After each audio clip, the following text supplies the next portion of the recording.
Hey there. This is part of the Gauntlet Network. This game we're about to play is part of the Gauntlet Network. By the end of it, we'll have to judge whether or not the Gauntlet will have us, because this is a playtest of a game that I am co-writing with one of the players. So yes, he's going to win because he knows all the rules. Jesse. It is called Working Stiffs. It's Working Stiffs, the dead end job. So in Working Stiffs, it is in a post-zombie apocalypse, post-apocalypse, except it's not all completely apocalyptic. There are pockets of humanity where you guys work every day, and you are effectively like custodians of the undead. I would call it Shaun of the Dead meets Abhorsen at Dunder Mifflin. That's how I would probably pitch this game. As of 8:05 tonight, I now have that pitch because of these brilliant people who are here with me participating in this game. This game is powered by the apocalypse. If you don't know what that means, that's no big deal. It just means that Apocalypse World, this game written by Vincent and McGay Baker, you roll 2d6, you add a stat, some stuff happens, and occasionally players cry, but not always, and hopefully less so in this game, because this is somewhat of a comedic game. Now, when I say comedic, I don't mean like paranoia. I don't necessarily mean like Fiasco. Now, while there are game sessions of Fiasco that I've heard about that would probably fit right in here, when people say, I'm going to play Fiasco and it's funny, I've found that some players push too hard and they're trying to go for the funny. I'd rather you guys play more like Ghostbusters, because that is absolutely a big influence that I haven't mentioned to you until I just said it right now, but it is. It's a work-a-day idea of a working stiffs. You guys have this crappy job. You have crappier lives that have forced you into this crappy job, and you do it. Otherwise, there's, nobody else would do it, and you don't get money. I'm going to go over the character keeper first, and by doing so, I'll be describing the few playbooks that actually exist for this game at this point. I'll walk you through the character creation, but I want you guys to kind of speak up if you have a particular playbook that speaks to your heart. And then I'll walk you through how we create. You'll notice that I have literally stolen from several brilliant games. This is like a Frankenstein, one could say, which is also kind of undead. So, I just wear it all on my sleeve right about there. All right, I'm going to share screens with everybody so that we can walk through how this character keeper works and what the playbooks are about. So you can't see me now, which is awesome. All right.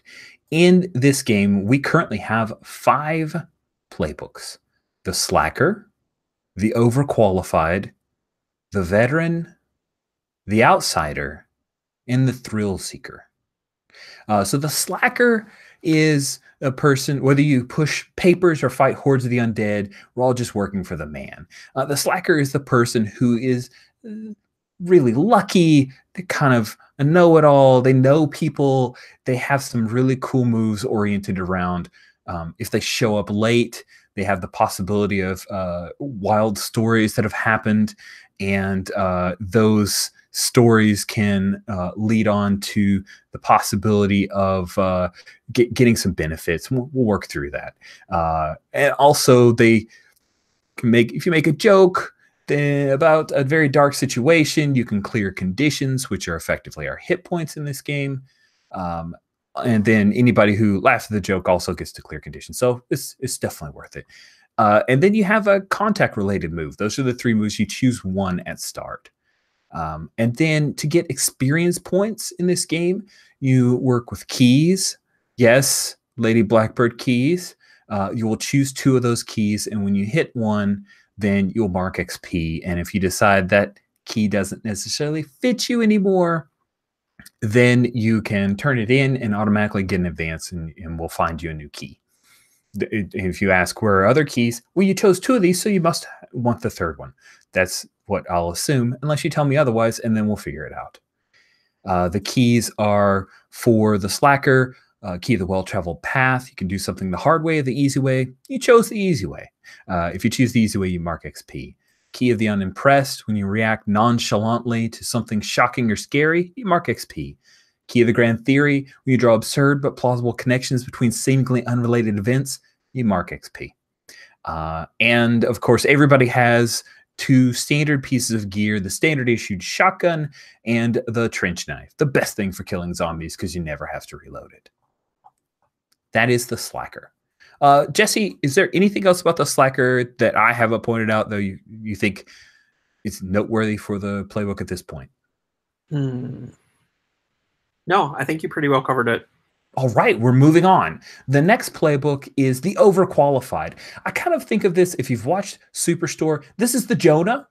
If you haven't, that's okay.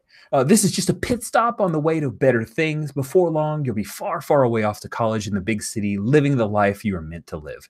Your specialties are knowing things, acting professionally, and winning competitions. Oh, I didn't say this from before, but you have a drop down here to pick one of 2 archetypes. And those are all custom to each of the playbooks. And that will give you your default stats that you start with. Through the magic of cool spreadsheet technology, it will just fill in for you. And so the moves for the Overqualified, you've read about something ahead of time, as you get some benefits there. Oh, wait. Hold on, let me make this a little easier to read everything.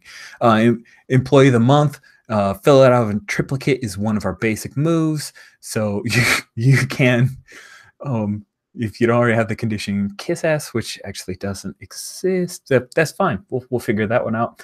You can take a condition of kiss ass and upgrade your result. And second place, the first loser, going toe to toe in competition with somebody, you get some cool moves out of that. The keys for this one: Key of the Dreamer. When you talk about how better life is just around the corner for you, you mark XP. Yes, everyone loves you. Key of the Champion. When you unnecessarily turn something into a competition, mark XP. Key of the Second Guess. When you question a decision you just made or waver back and forth on a tough decision, mark XP. I love these keys. I think they're pretty amazing, and all of them were written by Jesse. This kind of how it goes. All the brilliant stuff Jesse wrote. Anything else about the Overqualified, which was the achiever until like 8 o'clock last night? The only thing that I was going to say is like the Overqualified, I think you could treat as like, the way that I was thinking about it is it could be your standard like book nerd know-it-all kiss ass, or you could be kind of like the kid who's about to win or who's about to get like a sports scholarship. So like in some way you have an exit or a way out of this place. Yeah, everybody else, this is where you've kind of ended up. You may retire here for good or ill, but for the Overqualified, is just a stop along the way. I think we need to have a move for the Overqualified called Well Actually. All right, we're going to move on to the Veteran. The Veteran simply says you've seen some shit. The Veteran, this is not your first time around the rodeo, and your little archetypes you can pick are you're a drill sergeant or your wisdom was hard won. For this, make the dream work, which is cool because you can offer advice, and you can do this via flashback if needed to another member of your team, and then you gain hold that can allow you to upgrade. The upgrade can allow a failed roll to become a mixed success to become a full success. When a player heeds this is my favorite part. When a player heeds your advice or uses the hold to improve a roll, then you got to tell them something appropriate, such as "I told you so," and making sure that they understand that you saved their ass. That's a big part of making the dream work. Now, the helped player. And I know this is a several step thing. You have to bear with me. We're going to see how it plays out because in my head, it's freaking brilliant. But a help player must acknowledge your help in some way. Thanks, you're right, sure, whatever. If the player who was helped refuses to cop to your help in some way, you, the veteran, the GM gets to make an immediate hard move on that ingrate. I'm just nodding right now. You can't see me. Back in my day, as long as you can spin a story out loud about how this current weird thing is like something you experienced before, you can roll to take it all in with tough. And we'll talk about that in the basic moves in a second. Won't lose another soldier.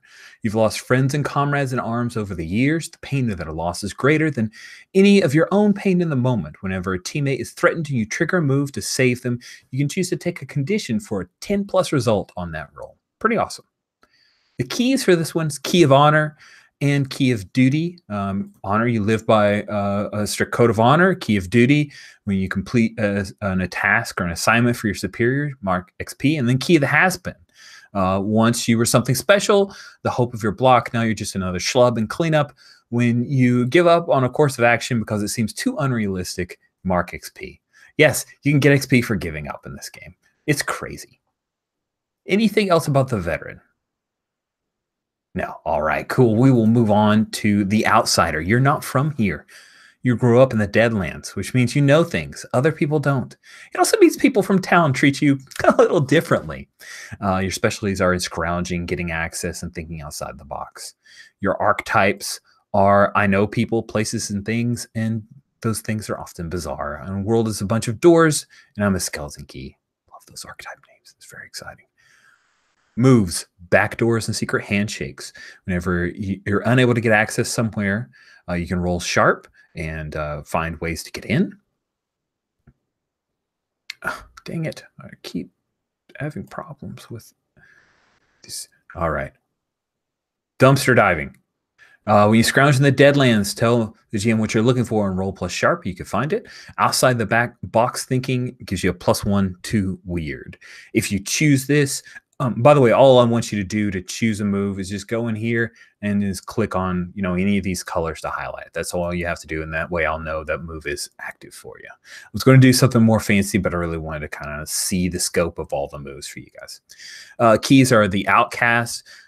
Anytime that your outsider status causes trouble, mark XP. Key of the mystery. Excuse me. Key of the mystery. You have a mysterious past. And when you reveal bits of your true identity or past experiences, mark XP. And then key of the medium, which doesn't mean like between hard and soft. It means you carry a restless dead inside you. Because guess what? One of the conditions you can have is possessed. When you do something in a possessing spirit demands mark XP. Guess who plays the possessing spirit? That would be me. And that is the walk down for the outsider. Anything else that anything I missed there? All right, cool. Then we'll go over the fifth and final. And don't worry, I understand that one of these fine playbooks will not be chosen tonight, and that will not be kicked to the curb. It just has to work harder next time. The Thrill Seeker. You didn't take this job for the money or the job security or the retirement benefits. You took this job to kick some undead ass, and you look awesome doing it. Your archetypes are, if I can backflip off this railing, so can you, or hold my beer. That just tickles me so much. Never saw it coming as one of your moves. The beginning of the session, roll plus cool. At any time, you, the GM, can spend your hold to have you suddenly arrive at a kick-ass action sequence. And then live fast, die young, and leave a good-looking corpse. Get a +1 to cool, or it's probably not broken. As long as you or someone else is recording the crazy stunt you're pulling or the threat you're facing, you get +1 forward. And then the keys for the Thrill Seeker. Key of Ambition. When you get someone to give you a job that was supposed to go to someone else, mark XP. Key of Confidence. When you go into battle significantly outgunned or outmanned, mark XP. And Key of Fame. You'll make a name for yourself or die trying. Whenever you brag or put yourself at risk to do something unnecessary or foolish that will add to your reputation, you mark XP. Anything else about Thrill Seeker, Jesse? Okay. So I'm going to stop here on the presentation just to chat with each of you. And then I'll break and just briefly go over the basic moves and kind of structure of play. Then we'll go into actually playing this darn game.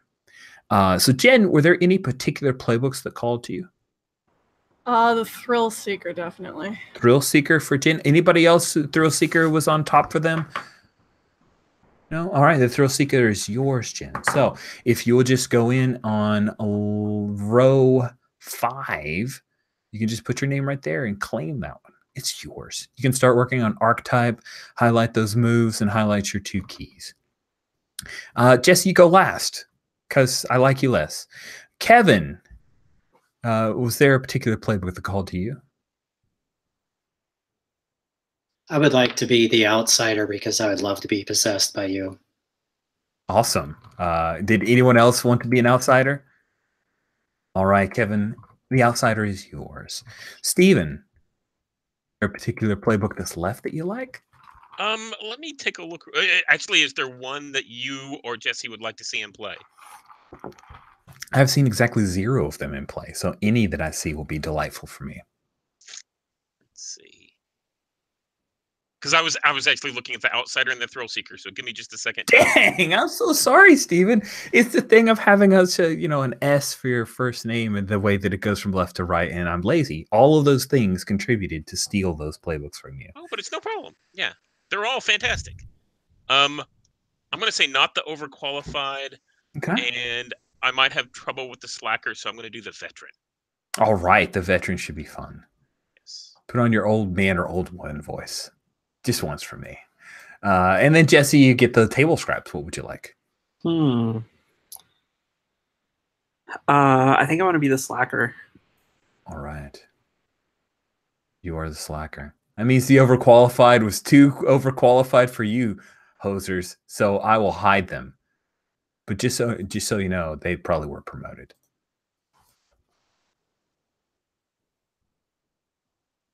Awesome. So if you see, there's a thing on line 6.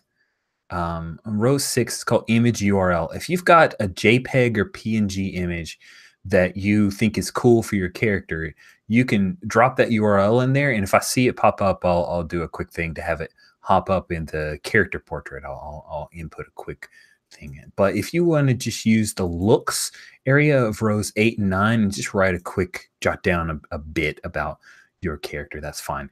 As for names, just regular people names. Nobody has weird space names. You don't have to be a Skywalker or a Deadlicker or anything crazy like that. You could just be, Bob or Tom or Jill or Stephanie. Although my wife has a theory about Stephanie's because she's known a couple of Stephanies who weren't nice to her. But I don't know if I agree with that theory. I think it's a pretty small sample size.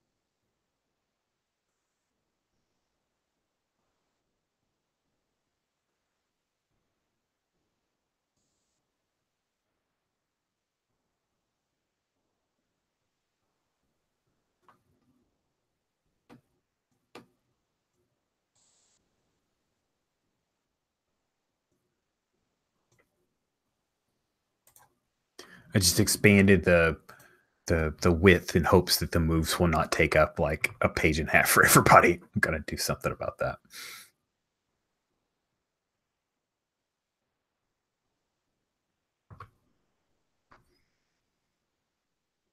The veteran, your trench knife, just so you know, that's from a Fallout wiki, from the video game Fallout. You do have by far the most badass looking trench knife. That one makes me scared. The others are just intimidating.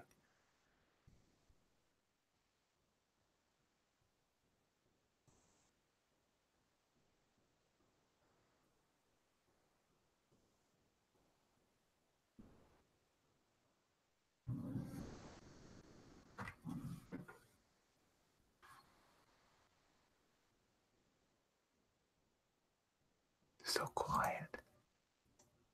But everybody's working hard. Look at that cool picture. I really hope that guy doesn't get covered in gore. He just looks too nice.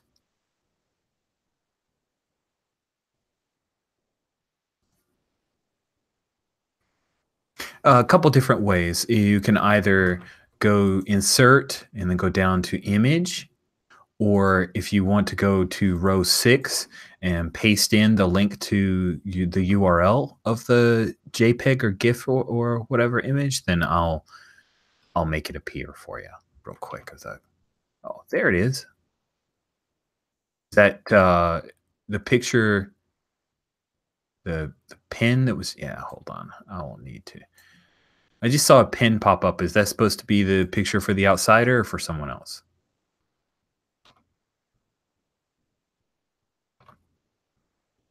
I see. All right, hold on a second here.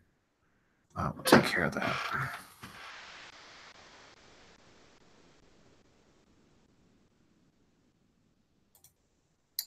Oh, that was mine, Rich. Okay, cool. Let me help you. Actually, you just inserted it, so that's good enough.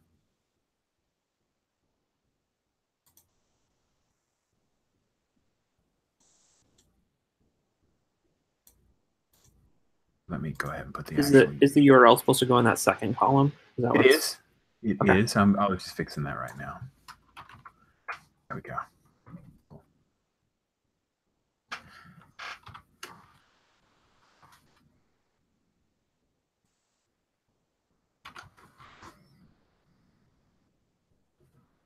There you go. That is the least of my worries.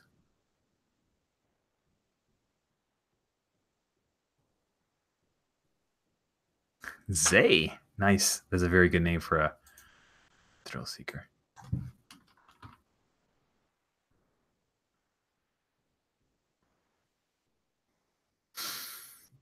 Hmm.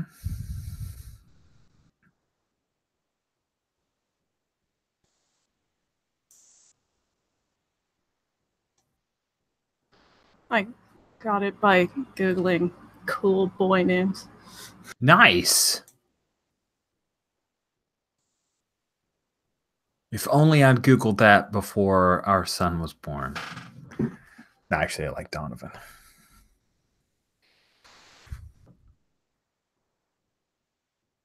He was going to be named Sebastian, but my parents, specifically my dad, revolted because they insisted that all the kids would call him Seabass. I don't know if that's true, but I just eventually gave up the fight.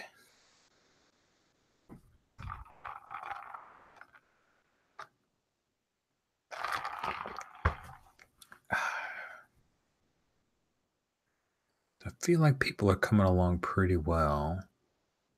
Oh, wow. That slacker pick is perfect. Oh, that's such a perfect picture for the slacker. Kudos. Oh, Jesse. Nice. Good stuff.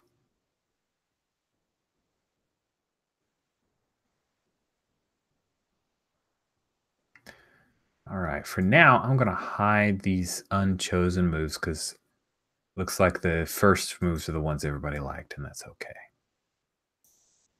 I'll just take a little less real estate on our character keeper. I'll hide it later. Because if you guys make an advance in one game session, that'll be an interesting data point.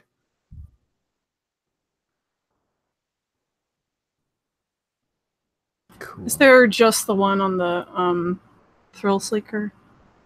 Just the one move? Yeah. Oh, no, I actually just hid them. I thought you'd already chosen. There we go. Oh, no. Yeah, take a look. Rows 22, 23, 24, and 25 have the other two.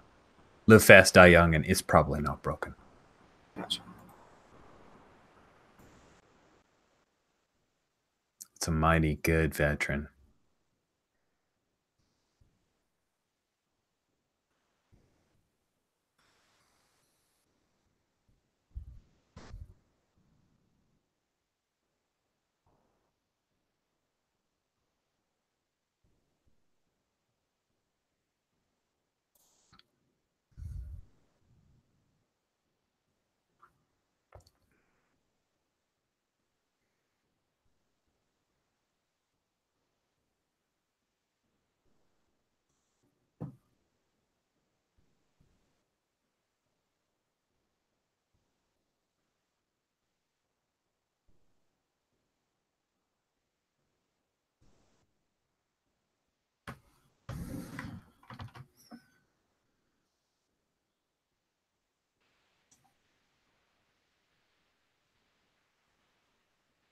Heaven, is your possessing spirit named Randy?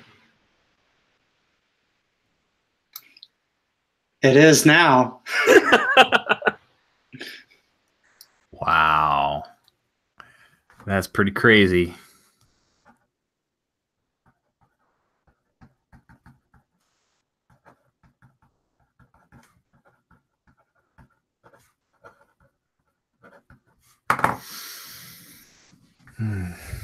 Good stuff. All right.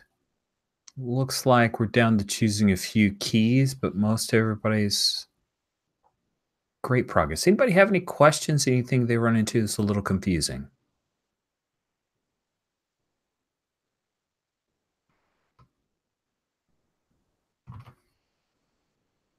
All right.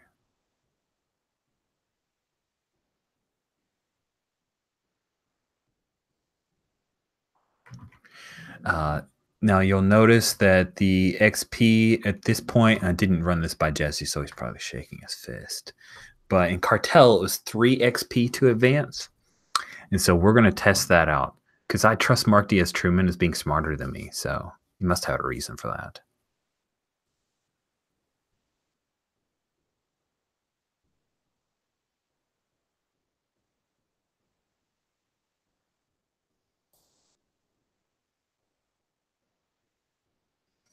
I've got a tab in here.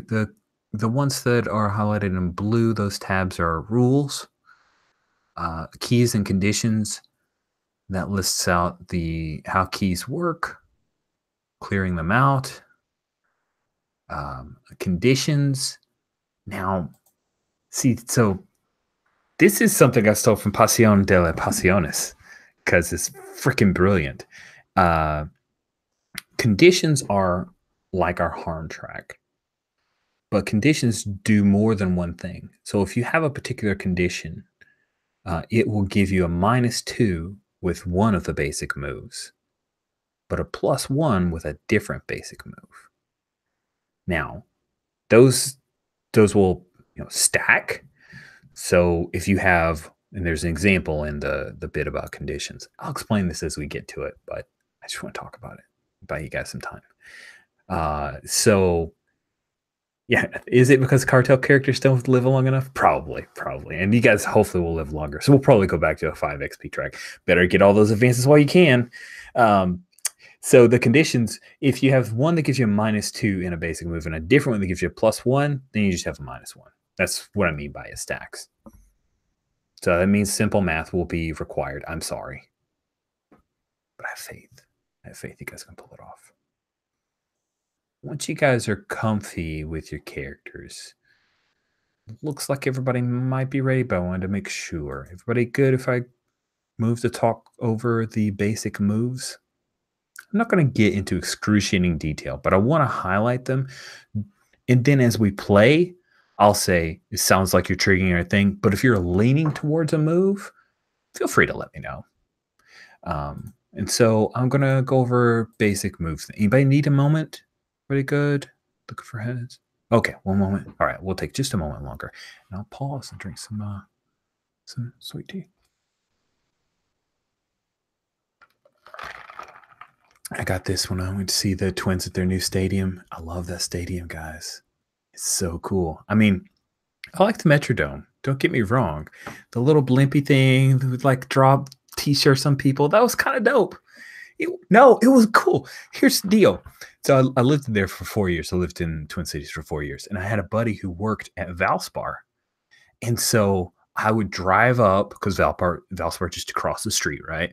I'd drive up, we'd park in the employee parking lot, and then we just walk across to the bars and just kind of mill around to the bars. Then we go in, we buy $8 seats up in the nosebleeds. Then it was freaking, the Metrodome. So then we moved down to good seats. It was awesome. It was the best. It was I was a cheap date. It was great. $8 seats, but then you could sit in the really good seats. Oh, it was the best. You go there on like dollar pizza night, I think, and dollar dog night, and you could sit where you like your feet on the railing, and just kind of lean back. Shoot. But I did enjoy going to the new Target Field. It is gorgeous, gorgeous place.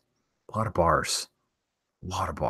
Like you could walk 10 feet, you're at the next bar. It's just bar hop. That's what I went with 2 coworkers, and that's all they did was they just like, look at this bar, Rich. Look at this bar, Rich. And then because they were drinking at all of them. And then we ended up at the Town Ball Tavern was freaking dope. It was the best part. Town Ball Tavern.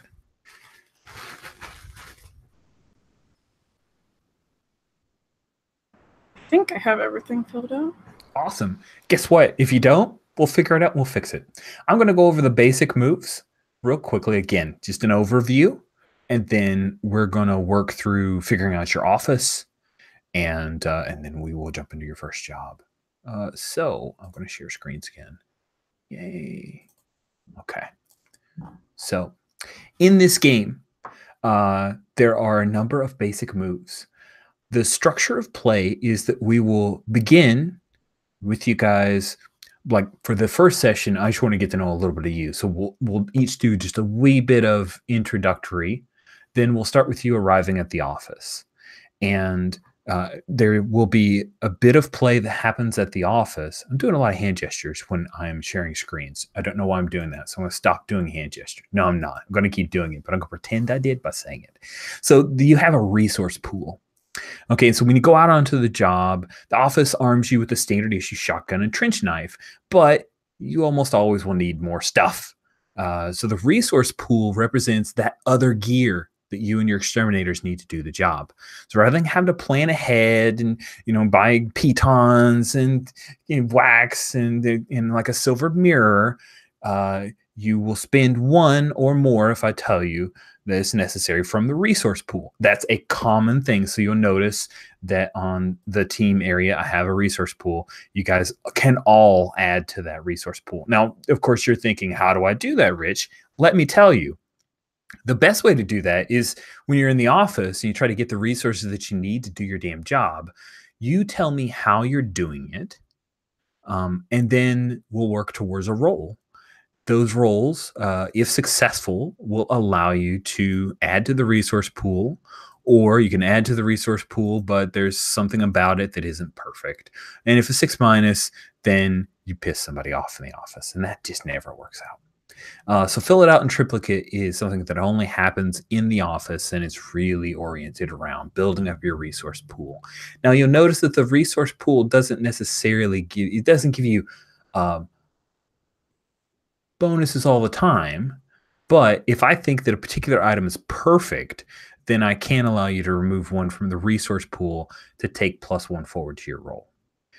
Now, there is the possibility of starting a session in the field instead of at the office, which obviates the ability to build the resource pool. So then I would roll a d6 before the action starts to give you guys the resource pool to use during the job. The main move for battling a group of the living dead is taking on a horde. You describe how you're doing it, and then you roll with the appropriate stat. And then you have some options, and either you take it down or a significant number. Then when 10+, 7-9, you have some choices. Now, one thing I'll highlight here with the 7-9 choices is that you'll make a choice, and then there's a repercussion that's already there, a consequence that's stated for you, just so you have an understanding of the scope of field from a tactics position. You're either going to mark conditions, you're going to mark a stat. Now, this is the first time I've said this.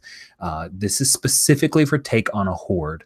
The idea behind marking a stat is, I'm just pulling it back and I'm being completely naked and open, is so that you don't always take on a horde all the time. So you mark a stat that you used on a particular roll, then that means that you got to use a different stat the next time you use this particular move, and then you can clear the mark.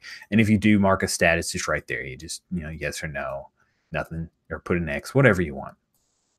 So that's take on a horde. And oftentimes I'm going to, if something's destroyed, then you have to remove a resource, one from the resource pool. And on a 6-, I choose several of the options from the 7-9 list. And by several, I mean 2, 1 or 2, maybe 3. No, 1 or 2. It says right there, 1 or 2. That's all I'll do. But I also will make things worse. All right. Now we get to the fun ones. Hang in there. When you spout some motivational poster BS to encourage a coworker, you can roll plus cool and either give them, this is your help roll. You can re-roll a failed roll they just made. And by made and failed, right? They failed it. Clear condition that's relevant to your motivational BS. We can give them a +1 forward before they make the roll, or they can clear that mark stat. Make a run for it. When you try to get away from a pursuer, get out of a trap of some kind, you roll plus sharp. And then you got some either leave stuff behind, someone, something, make a fool out of yourself and mark a condition. Wasn't easy, mark a condition, or spin one from the resource pool. Take it all in. When you try to figure out what the deal is with a situation or person, roll plus weird, and you get to spend your hold to ask questions. So this is a very broad, read a sitch, open your brain, gaze into the abyss. Now, I had that one just for you, Kevin. And that's what this move will allow you to do. Clean up. I'll leave that for the end because that's for the end. Act as bait. If you put yourself in danger to set up a coworker, you can roll plus tough, and that will either give them a +1 forward on their next roll as long as they take advantage of the predicament, or you on a mixed success, you take +1 forward, or they take +1 forward, but you have to either choose something bad or problematic about it. Here's the really mean roll, even though it's comedic. Bad things can happen. Risk infection. When you're willing to risk being bitten by a zombie to achieve a goal, you just roll. No stat. And on a 7+, you would nearly avoid being bitten. On a 6-, you mark the special condition infected. The GM will describe how you were bitten in a location that would be easy for you to cover up. It's up to you whether or not you show the bite mark to anyone. And then the after work kind of phase is clean up. When you clean up after a big mess that you've made, roll without a stat. It's 2d6. And with that, you either can find something valuable while cleaning up, learn something about the threat that you faced, or on a 7 to 9, then you can choose either something is still alive in the mess and there's problems and you have to fight it, or there's going to be big trouble back at the office. Then the last basic move is off the clock. When you're done with your job for the day, relaxing, shooting the shit with your coworkers, you can do one of the following: either clear a condition, you can describe how you're dealing with it, or clear one of your marked stats. Right, so those are the basic moves as they currently exist. Were there any questions about the basic moves? I don't have a question about the basic moves. I think you may have said before that, you know, a certain percentage of these zombies are slow and a certain percentage of them are fast, something like that? Yes. Okay. A vast majority are shamblers. Right. But there's a few fast ones. There are. Some people call them ferals. You're playing the veteran, so you may have a different name for that. Shitheads. Okay. I'll just write that down. So, Rich, I'm used to playing Star Wars with you. Do you mind if I cuss? I do not mind at all. Go for it. There's cursing in the basic moves. I think I've kind of laid it out. The cursing is okay. All right. Any other questions about basic moves? Okay, awesome. Then let's talk about office affairs.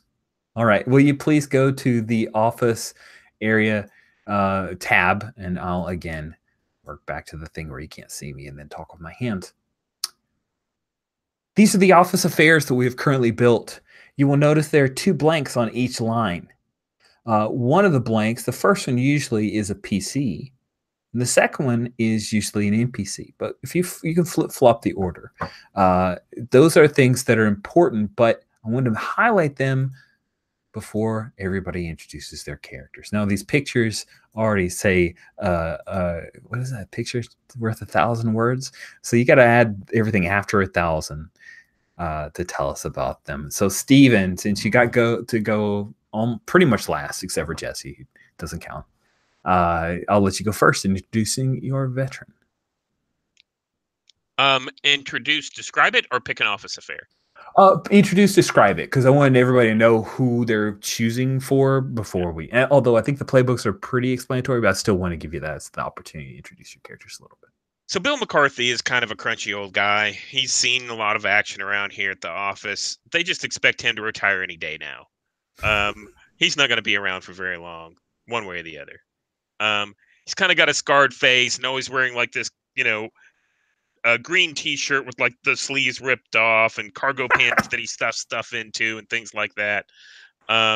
He's got piercing eyes, and whenever he calls you out, it kind of makes you stop in your tracks.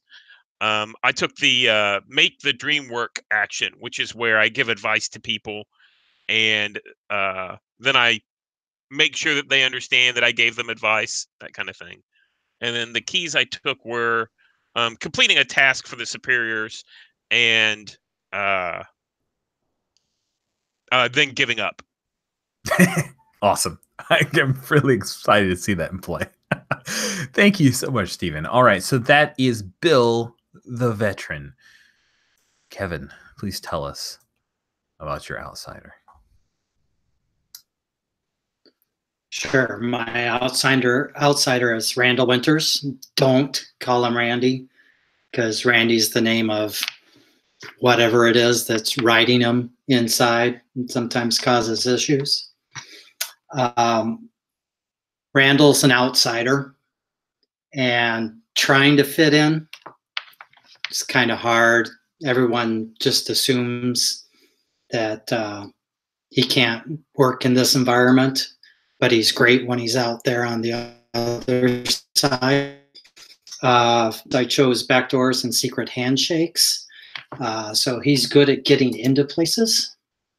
And then for the keys, I took Outcast. So my time outside the wall marked me in some way. So I'm hoping to be able to play off of that outsider status, making things difficult. And then took Key of the Medium. I carry a restless dead inside of me, who is ironically named Randy, and I think they picked that name just to piss me off. That's lovely. Thanks, Randall. All right. Jesse, please tell us about your slacker. Sure. I am playing Alex Stevens, who is a prototypical slacker. He's probably been working this job. Oh, Rich, did you have a sense of how long you wanted everyone to have been working here, or do you not really care? Do you define it for me? I was imagining it's been a few years because stuff has to be kind of worn out and crappy. Yeah, totally. So I think he's been working here for quite a long time, but still probably doesn't know how everything works because he just doesn't care enough. He mostly just follows along whatever everyone else is doing and mostly exists to punch his clock and get in and get out. And that is it. His goal is to get through the day so he can go home and play video games and drink. His move is show up late, which means something crazy happens to me at the start of each session that maybe I bring into the office or not. And the two keys that I chose for him are Key of the Well-Traveled Path, which means I'm going to try to choose doing something the easy way all the time, and Key of the Unimpressed, which basically means I let crazy, scary things just pass right past me. Nice. The pictures, just wow. These pictures are all great. All the pictures are great. I'm very happy with the pictures. Thank you very much. Last but not least, we have our thrill seeker, Jen. Tell us about it. This is Zay. Zay used to work in IT, but now he's really getting out there and kicking some ass. And I took Never Saw It Coming, which I think is just basic cool. I didn't take the Do It for the Vine move, but that's kind of the essence of this character. Just without needing an audience. And then for keys, I took Key of Ambition, which is trying to get people to give me stuff that's outside of my league. And Key of Confidence, which is when I go into something that's outside of my league. Spectacular. These are an excellent team. I'm sure you guys will work extremely well together. Now we will go into office affairs. So office affairs are a little bit of history between the team members. And so just take a look through them. I'm going to put them all in a big pool rather than narrowly define them based on each playbook. So I'm going to start with Steven since he had to pick last. He gets to pick the very first of the office affairs. Are any of these that interests you, and you have an idea of which PC might be part of one of those blanks. To the right are your colleagues that we've already defined. We're going to pick 2 per player. So just go ahead and pick your 2 unless somebody says, hey, I'm kind of interested in that one, and then we'll talk it out. I've already defined some colleagues: Jan in procurement, Molly in HR, Todd in sales, Eduardo in legal, and the exterminators in zone 5. They are your rivals, and we'll figure out why. Zone 5 is near enough to be annoying to you. But as you create these, feel free to make new members, new colleagues as part, one half of that office affair. So, Stephen, any of these that appeal to you? Yeah, I've got a couple. Yeah. Okay. I've got a side thing going on with Mr. Zayden. But if Molly finds out in HR, it's done for. And we are basically slipping across into the dead zone and stealing some stuff and selling it on the black market. This will get me to retirement a little bit quicker. Hell yeah, bro.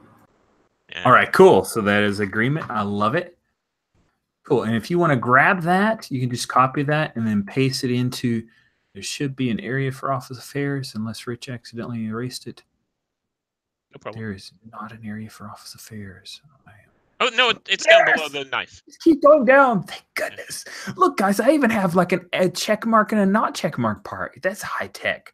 All right. So anyway, just paste that as values, and it should go right in. So you can just like paste there. Yeah. The thing. Awesome. Thank you so much. Next, we have Randall. Randall, are there any office affairs that appeal to you?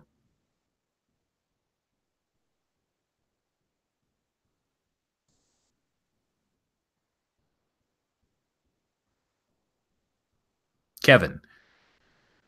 Oh, okay. Just making sure that, like, because I used character name. Yeah, Right. no, I totally knew you were talking to me, Rich. I'm just trying to decide what I want. Okay. Talk it through. Okay, I'm always willing to help Zay with their paperwork, even though Molly always tells me not to.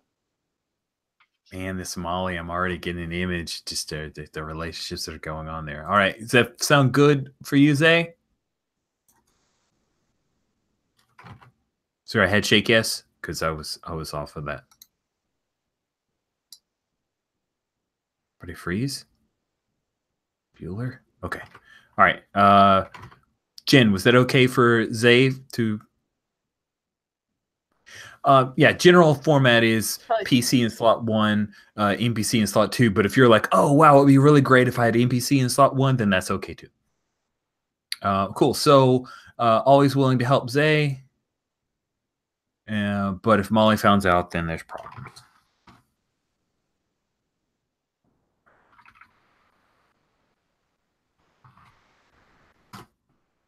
And so for Zay, you already got some cool relationships defined for you. Do you have any that appeal to you? Yeah.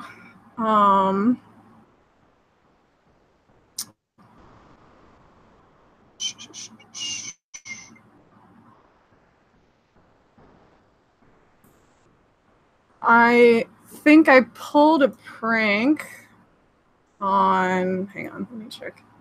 On on my dude, not Randy. Randall. Arman. But I mean, I guess Molly won't let it go. Oh, come on, somebody else. Poor Molly. Like somebody else. No. It's got to be somebody Okay, else. Someone else hit.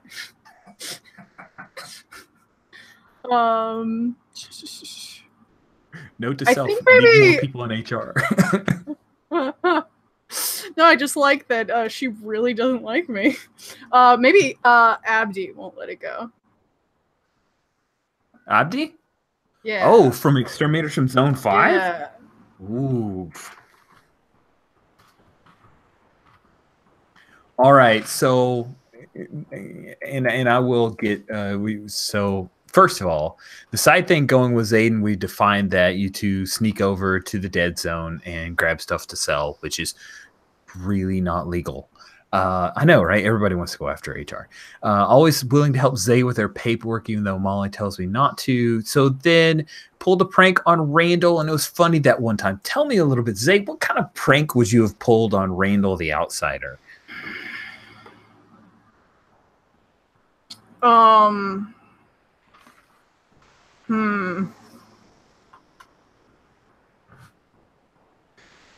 think it might have involved pretending to be some sort of not necessarily one of the zombies or zombie types we've seen, but like maybe just like a proper like Halloween vampire.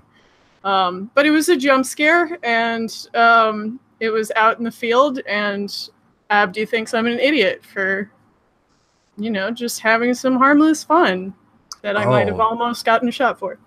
Yeah, I think Abdi thinks you're an idiot, and he probably still makes fun of Randall for the jump scare too, right? It's just a twin opportunity to mock you guys. Boy, this Abdi guy, what a dink. I love it. All right, great. Thank you so much. And so then our slacker, do you have any office affairs there, Alex, that interest you? So I know we have a lot of stuff going on with Molly, but they seem antagonistic, and so I feel like I want to have a crush on Molly. Yes. But Molly has a thing for... Is anyone interested in having Molly have a thing for them? Yeah, nice. Randall?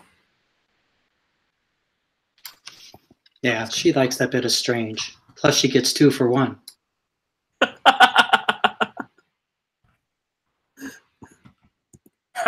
She doesn't know that, though. All right.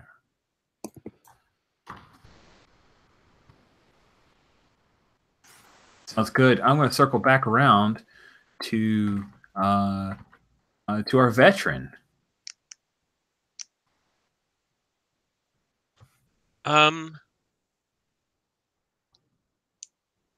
So I'm going to say, if you don't mind me switching it up a little bit, I'm going to say that Oscar from the Exterminators in Zone 5 told me about this job, but Alex clearly doesn't want me here. Oh, interesting. All right, so which person from the Exterminators? Oscar. Oscar told Bill about this job. So Oscar's been around for a while. Yeah. But who is it that clearly doesn't want you there? Alex. That's right. We've made a new character? No, Alex is the slacker. Alex the slacker. Okay, sorry. I should be better on names. No, it's fine. And Jesse wrote in the chat, "Why are you always writing me, old man?" And I think that's exactly it. All right, that is good. Cool. So we're going to circle back around to Randall.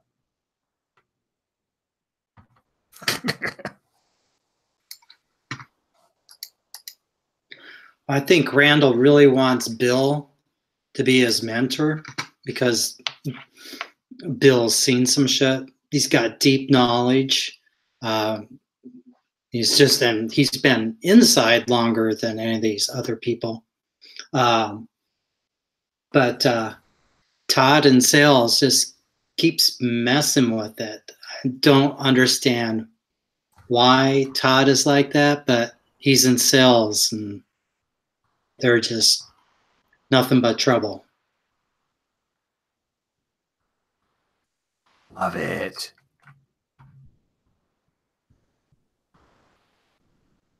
Sounds good. Sounds really good. Awesome. So has Todd ever told you about this? How do you know that Todd's undermining you?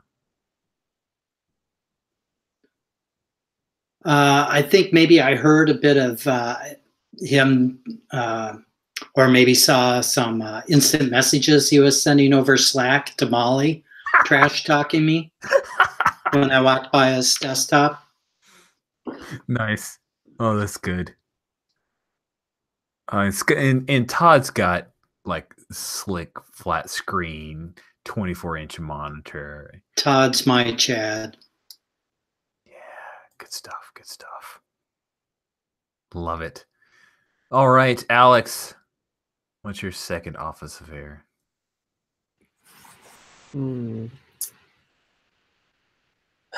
I think I want to say I pissed off Jan on my first day. Oh, Jan in procurement? That's the Yeah, worst. it is the worst. But Bill helps me deal with her.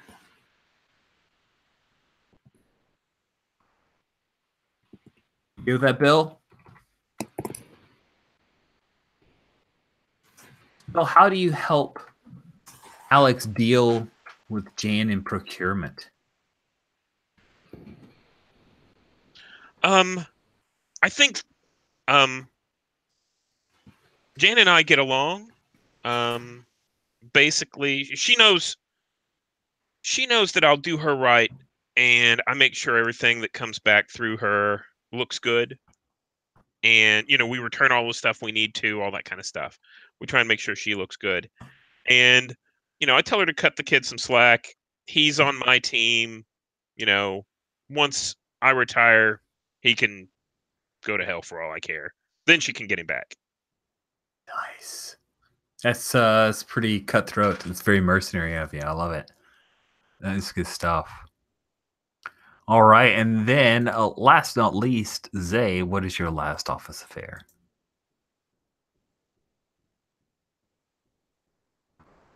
Ooh.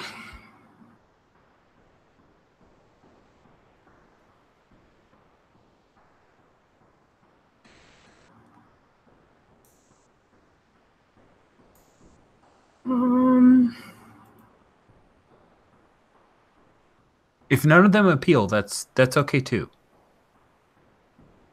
No, I'm just debating who to put in what. Ooh, is there a little love affair you're highlighting there? Yeah. Anonymous Beaver's choice makes you very happy.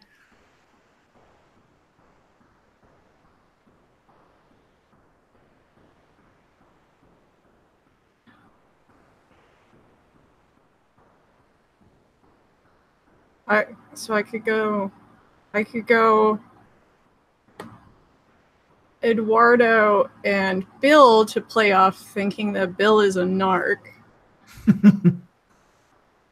Or I could maybe do one of the exterminators with someone.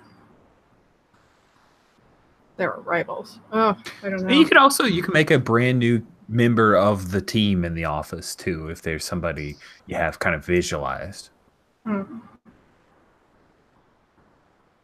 want to get Eduardo in here somewhere. All right. I think Eduardo in legal wants to be in there somewhere. I'm not on the fast track to management, clearly.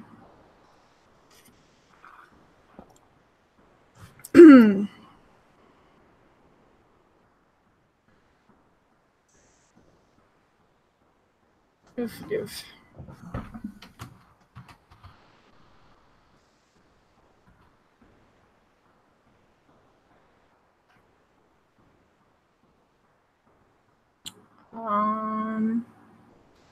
Let's see.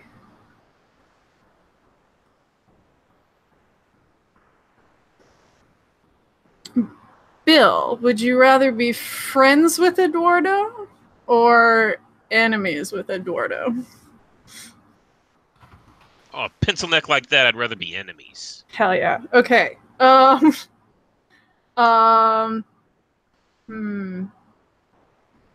like this one actually. I can't help but take care of Bill, even when Eduardo is gunning for them.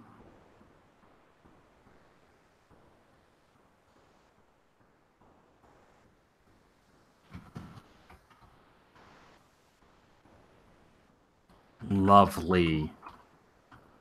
All right.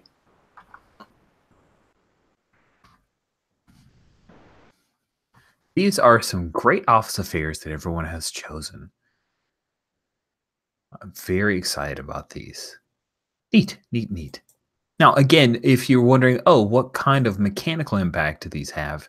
The answer would be 0.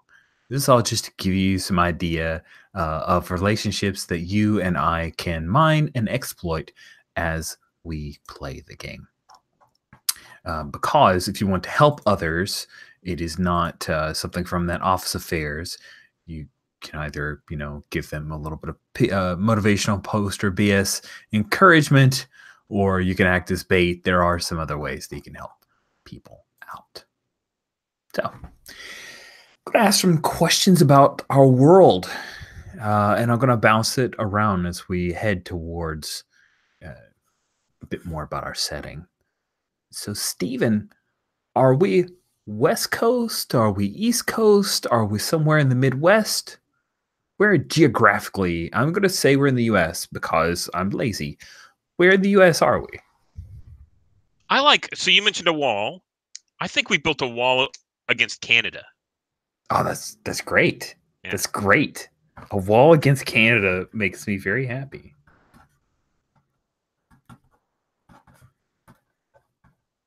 Could we say something like maybe the zombies decay too much in the moisture, warmer climates, but in the cold climates, they stick around longer? That's really cool. I like that a lot. I love this because I've already specified that my character wears a Hawaiian shirt at all times. The great thing is you get them on like a really good discount because there you go. Awesome. So Jen, we know that you guys are somewhere in the northern part of the United States with a wall. Where do you have like a place in mind? I know that probably Kevin and Jesse are thinking Minneapolis, but that's why I asked you. Because it could be in the Northeast, it could be in Northwest, it could be, Midwest. Where are you feeling? I mean, Minnesota, the Great Lakes. How can you go wrong? Okay, cool. So that sounds great. So are you actually going to allow them to declare that Minnesota is where we're at? Are we in Minnesota? Okay. All right. So you guys, this is great because I lived there for a few years, so I may be able to mine a little bit of humor. That's fantastic. So Zone 5 isn't far from you guys. The wall is to the north, so that's great because you actually have few rivers.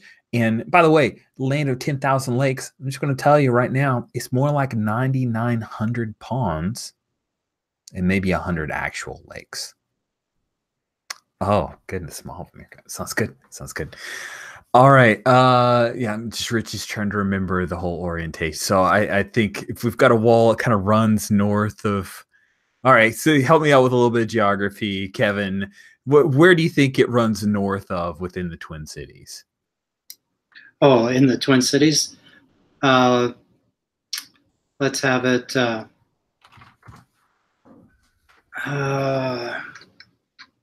Like should we pull up a Forest map? Lake or something just a little bit north, or we can go. Oh no, Jesse, further. did you make it? Otherwise, I'd say we could, if we want to go a bit further north, it could actually be just below Duluth, and so like Moose Lake going across. I want pieces a minute. I want pieces of the Twin City over on the other side of the wall. Oh, So- then it's like, was it Brooklyn Center, Brooklyn Park up on the north side? All right, it's time now. We must. It's everything north of 394. So the Target Field, that's off limits now. Oh, you bastard! You took away Target Field. How could you do that? I just recently went there. It was so nice. All right, so I'm gonna quickly bring up a map just so we can have that idea. All right, so you're saying There's 694. Yeah, that's the northern loop. 394 kind of runs right into downtown Minneapolis. And it's Oh wow, boy! You just dissected Minneapolis then. North sure. of 394. Yeah, Oh Stone wow, Arch Bridge is gone. they took the bridge down. Oh, One of the is the bridges. University of Minnesota? Is that on the dead zone in the dead zone too, or is there like a little I don't know. alcove? Do we want the researchers from over there to help us out? That's a top tier medical school. Yeah. Oof. Oh man, oh man, this is good. This is good. I like this. I like Yeah, this maybe it visual, runs right? along like 394 and then up to where 35W cuts up. Okay, So cool. that leaves the U and stuff. All right, awesome. So yeah, the probably most shamblers don't cross water. They just don't have the ability to get all the way across. They just kind of stop moving as it is. So that's probably a good barrier there. But yeah, we've got a wall pretty much right at 394. Sounds cool. So Really like- any of those bodies of water ever freeze over during the winter? Oh Yeah. yeah. Yeah, Oh, so yeah. that means that during the winter they could cross. Mm-hmm. Yeah. It sucks. That's the busy Totally. time. Yeah, it is. Oh my god, that's such a great question, Stephen. Let me write that down. River freeze. Busy time. Sweet. Thank you guys so much. All right. Good. So we are an hour and 20 minutes in, and I've gotten some great feedback on creation of characters, a little bit of world creation there, enough to get us kind of kick-started. So we are at 20 past the hour. I'd like to take about 7 minutes. Everybody take a little bio break. Let me ruminate for a bit, and then we will jump into day at work for you, gentle wings. That's my Star Wars thing. Wait, for you people. So see you guys at 27 after.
just decided, because it's such an easy landmark, that the wall is effectively 394. Like, they just built concrete underneath. They just dumped a bunch of concrete, drove vehicles, and then just keep building onto the wall.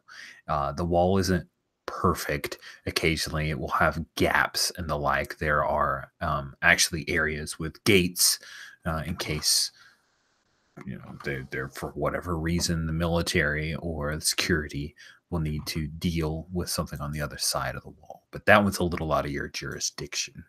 You guys are the custodians, right? So one thing that's important about this world setting is that 10 plus years ago, everything went crazy. The wall was built. Things started to settle down. And majority of the population has just put it out of their minds. Like, you build a wall, great fences make great neighbors, and they just ignore that. It's for lack of a better term, like, the way I think of it is, it's the commercials with the starving kids they're on the other side of the wall, right? Sure, we give some money, time to time. There will be things that the populace does. Occasionally, there will be fissures in the wall, and a particular neighborhood will get up in arms, and several politicians for that particular area will all be, sacked from their jobs, and new people will be elected, and it all dies down, and people move on with their lives, talking about the latest celebrity, the latest song, the latest meme. You guys, day to day, you keep them safe for somewhere around minimum wage, with old equipment, with a decaying office.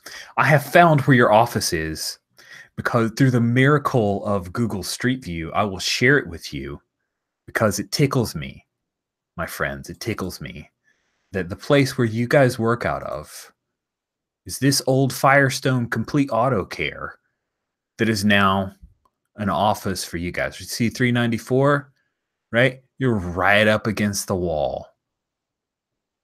Right up against the wall. So Firestone Complete Auto Care is where your office is located, where the sales division was, where the sales division is now. They've just kind of built into one of the garage bays. They've set up some cubicles there. You guys have a particular area. So I'm curious, Alex, you've been around for a while, right? Isn't that right? Yeah, so you've been around for a while, you and Bill.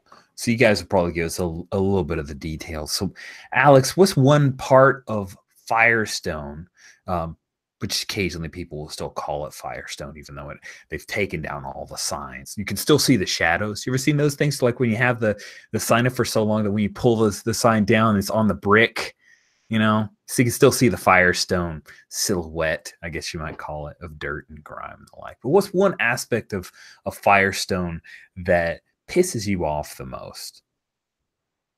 The fact that they haven't gotten rid of all the tires. Like, there are still just piles of tires everywhere. And occasionally they're used in practical jokes and to be impromptu zombie binders. Like, we stuff zombies in them. So I'm just going to portmanteau that. Is on binders? Okay. Yes. Good. Bill, what's the best part about this particular Firestone office? Something you figured out about this office in particular? So something most people don't know about this being a Firestone is that the bays still work. So where you'd pull in your car, they kind of jack it up, and you can go down underneath and work on the car. And they've kind of put flooring over it, but there's these little secret, almost like a basement, that you can go down into and nobody bothers you. You go down there and like smoke or drink or whatever. Sounds good. Probably stuff hidden down there, caches of of goods, things that you brought from across the wall as part of your side thing that you have going with Zay? Is that a possible hiding place? Would we have been Okay. bringing over like real maple syrup across the wall?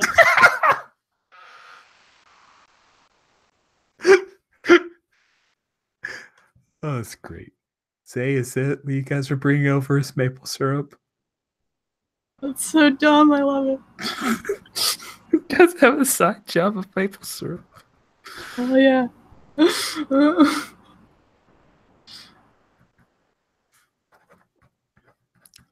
Yeah, that's the dumbest, best job ever. That's great. So, that's good. That's good. Like I feel so Trump like by that. That's just by Trump as in a good thing.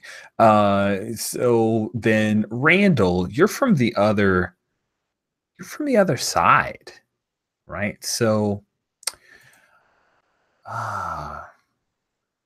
just trying to take a look here at our lovely map. The North Loop is now oh my god, wait. Target Center's gone. That means First Ave's gone. This is the worst. Why did you do this to us? Wait. No, maybe First Ave's. No, First Ave is still on the good side. Okay. Woo, 7th Street entry. Still okay. Good. All right. The Orpheum. Okay. Sorry. North Loop, though, gone. The Farmer's Market, gone. What is one place, Randall? That's one place on the other side of the wall that's still doing okay that you know of. It's Dangerous Man Brewing. They Dangerous. became very Dangerous Man Brewing. They became very dangerous. They're well armed. They brew really good beer. Nice. That's really cool. Dangerous Man Brewing. They live up to their. No, everyone fall back to the brewery. This is where we make our stand. Oh, that's good. Die, don't you know? Okay, sorry. It's dumb. All right, good. Here we go. So we'll start off in the morning. Our slacker, of course, has a thing that we'll deal with in just a moment. But I want to know from each of you guys. So, Zay, what do we see from you? Like, what's the place that you live? How do you get to work? What's the general setup for your life now as an exterminator? So how much is the rest of the area, like particularly between my house to work? How much is that like overrun, or is that all sort of It's passable? assumed that you live on the good side. Okay. And that the only times that you guys deal with zombies when you or the undead is when you as an exterminator. Occasionally there'll be breaches in the wall, but people will notify you. You go out and clear it up.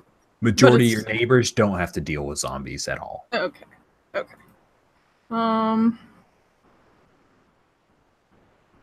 Like, do you live in like an apartment? Do you have a house that you're renting with a few other people? You're making basically minimum wage. So yeah, I've got 4 roommates.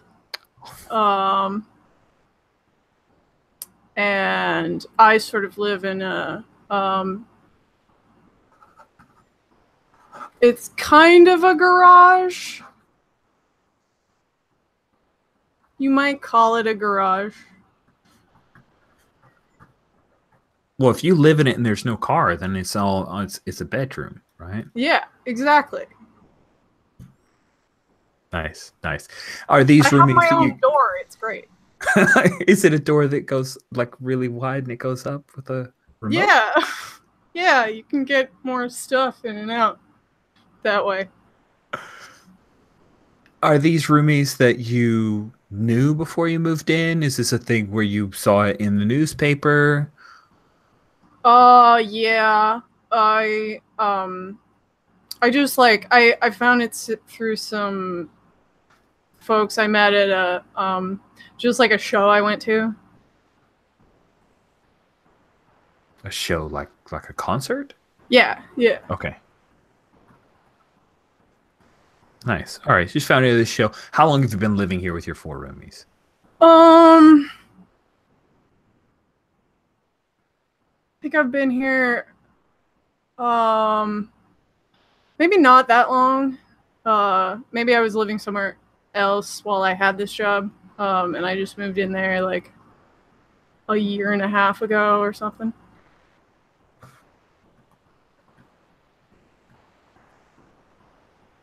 Cool. So we see you wake up. Do you actually have like a full-on bed, or is this a cot kind of thing? Mattress thrown on the concrete floor? What do we see with the magnificent Zay?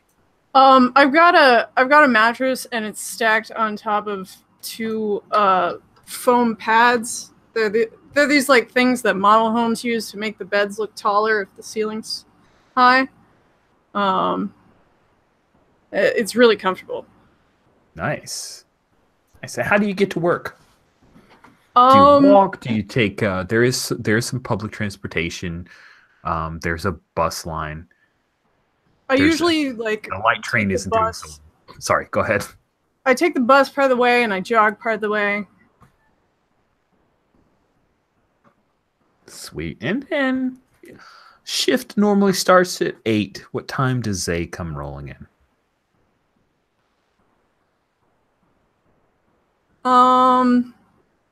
Like 8:45.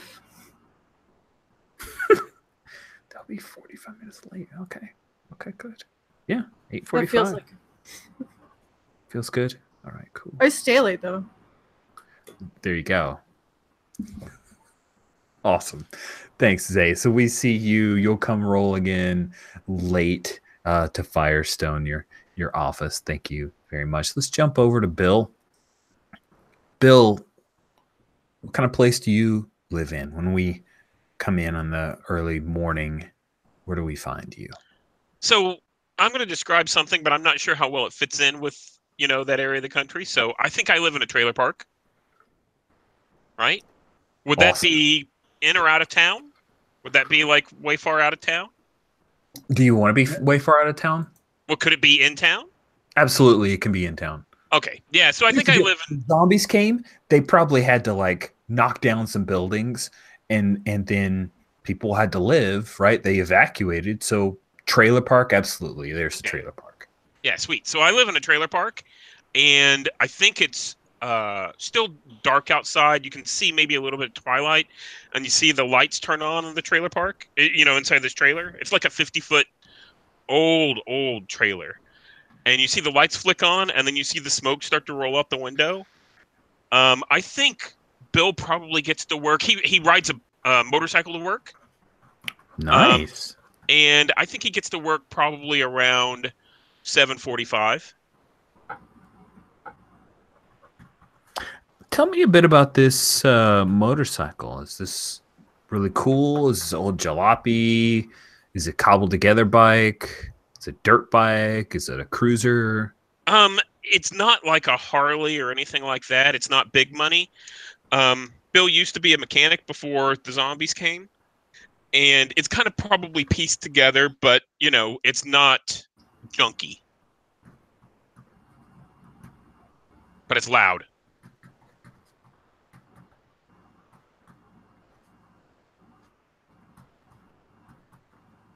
All right. That sounds awesome. You come rolling in 7:45 early for work. That's I love it. We follow you in. You come in through the side entrance. There's several people. Molly in HR is already here. Jan procurement. She had a bunch of paperwork she had to finish. They still work in paper and a lot of paper files. Luckily, they do use Windows 10 when they have stuff that can be sent back and forth through the mesh network or bounce up to satellites, but it's not perfect. I think that I normally come in with like a couple of sticky buns and I have black coffee, and I kind of chit chat a little bit with Jan before I go to my desk. That's why I come in at 7:45, just long enough to get the juices flowing and all that. Nice. Yeah, I think Jan.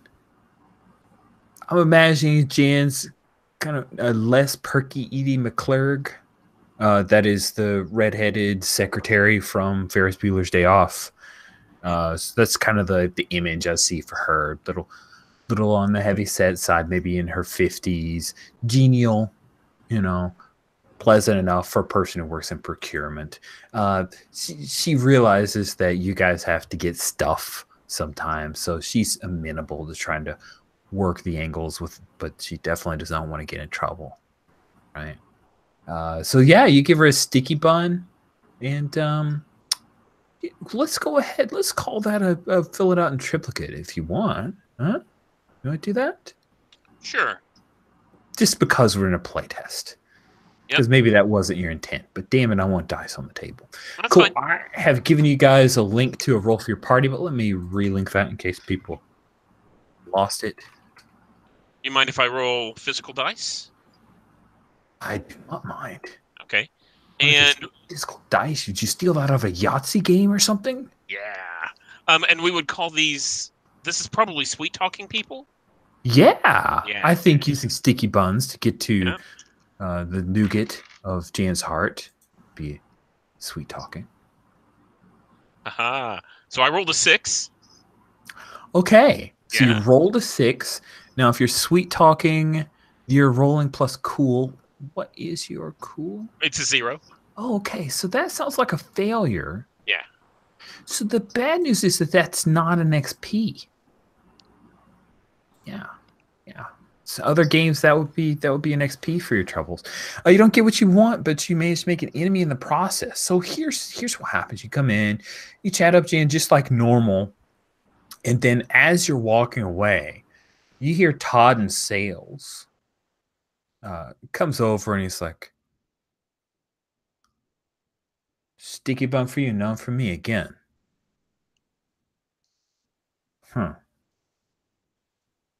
I think I'll talk to Molly.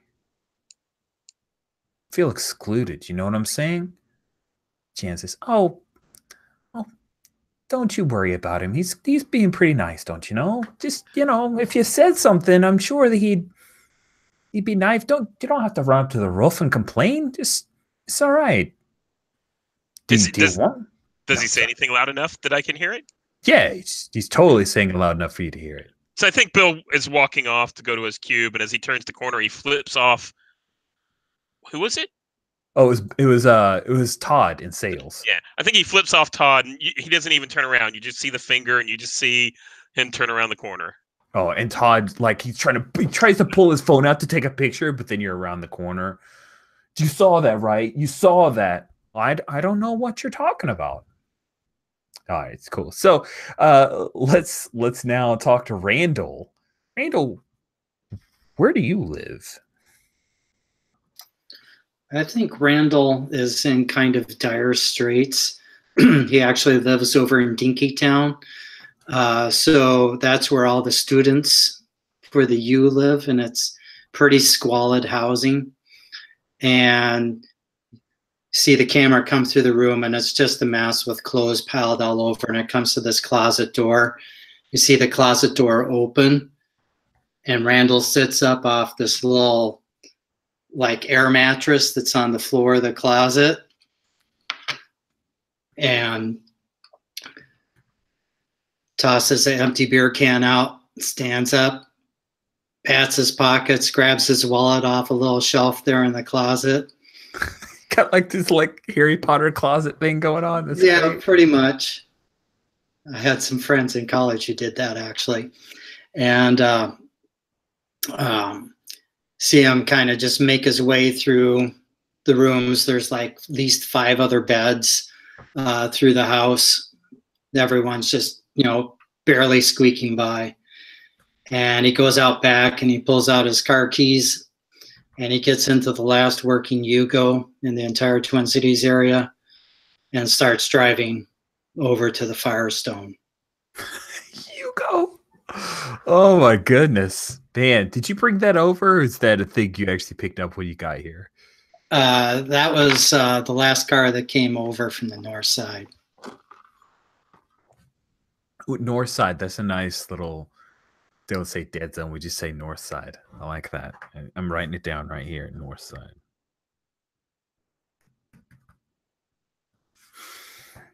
Beauty. What time would Randall arrive? He probably gets there within 2 minutes on either side of 8 a.m.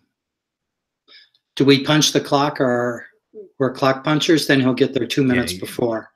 Well, and he'll stand there and wait until it clicks to 8, and then ka-chunk. Nice.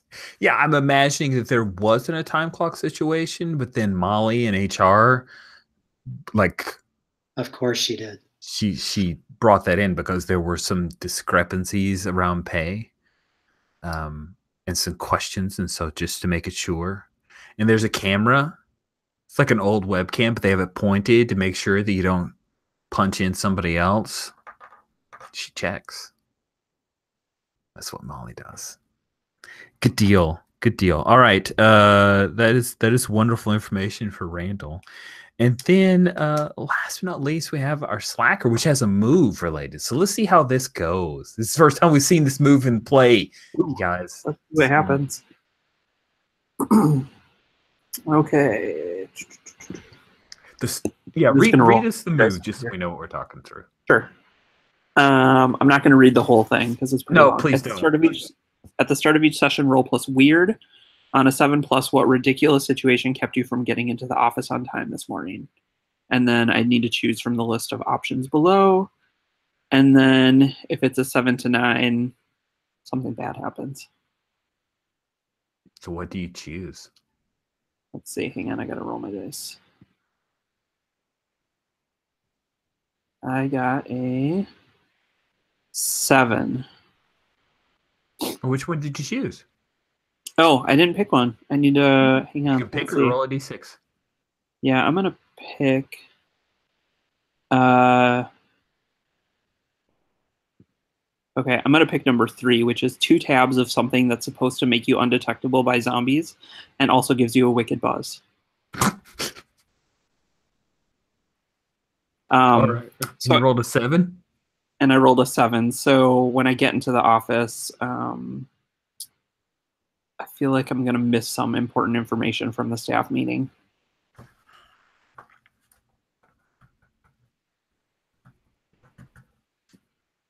Now, here's what's great. We know that Zay showed up at 8:45. You have to be later than Zay because you missed something at the staff meeting. Cool stuff. So we start with our staff meeting. Now, if you look at the office, we don't have your boss, but you've got to have a boss, right? So I'm going to create your boss, the magic of the Story Games Names Project right now. All right. Ooh, it turns out that from Meg's family, there's a guy by the name of Walter Bird. Walter Bird is your boss. Is the guy who is holding this staff meeting, and it's 8:05. Gives everybody a chance to punch in. Sorry, not everybody punches in. Salaried workers don't have to punch in. Just people who are hourly, so your pay can be tracked appropriately. And it turns out the only people who are hourly are you guys. So around 8:05, so you have a chance to clock in, get changed into your uniform, because there's a whole thing about people having to work before. So you get a chance to change into your uniform. I'm imagining that there are lockers, which happen to be the lockers where the mechanics used to work, right? There are now your lockers where your standard little suit, like a jumpsuit, speed suit. Sorry, Venture Brothers. I watched that this weekend. Damn it, was it coveralls? That is the word I'm looking for. Your coveralls go, and you can put on your coveralls, but you're not going to walk around with your trench and your shotgun. That's for when you go out to the work. So you guys dress your coveralls. You can come in to the main area where sales and procurement is in one of the garage bays. So it's a little echoey. With the concrete floors, they have taken down all of the posters. Like they've done it up. It looks semi-professional. They've thrown in a couple walls. There's some cubicles set up here.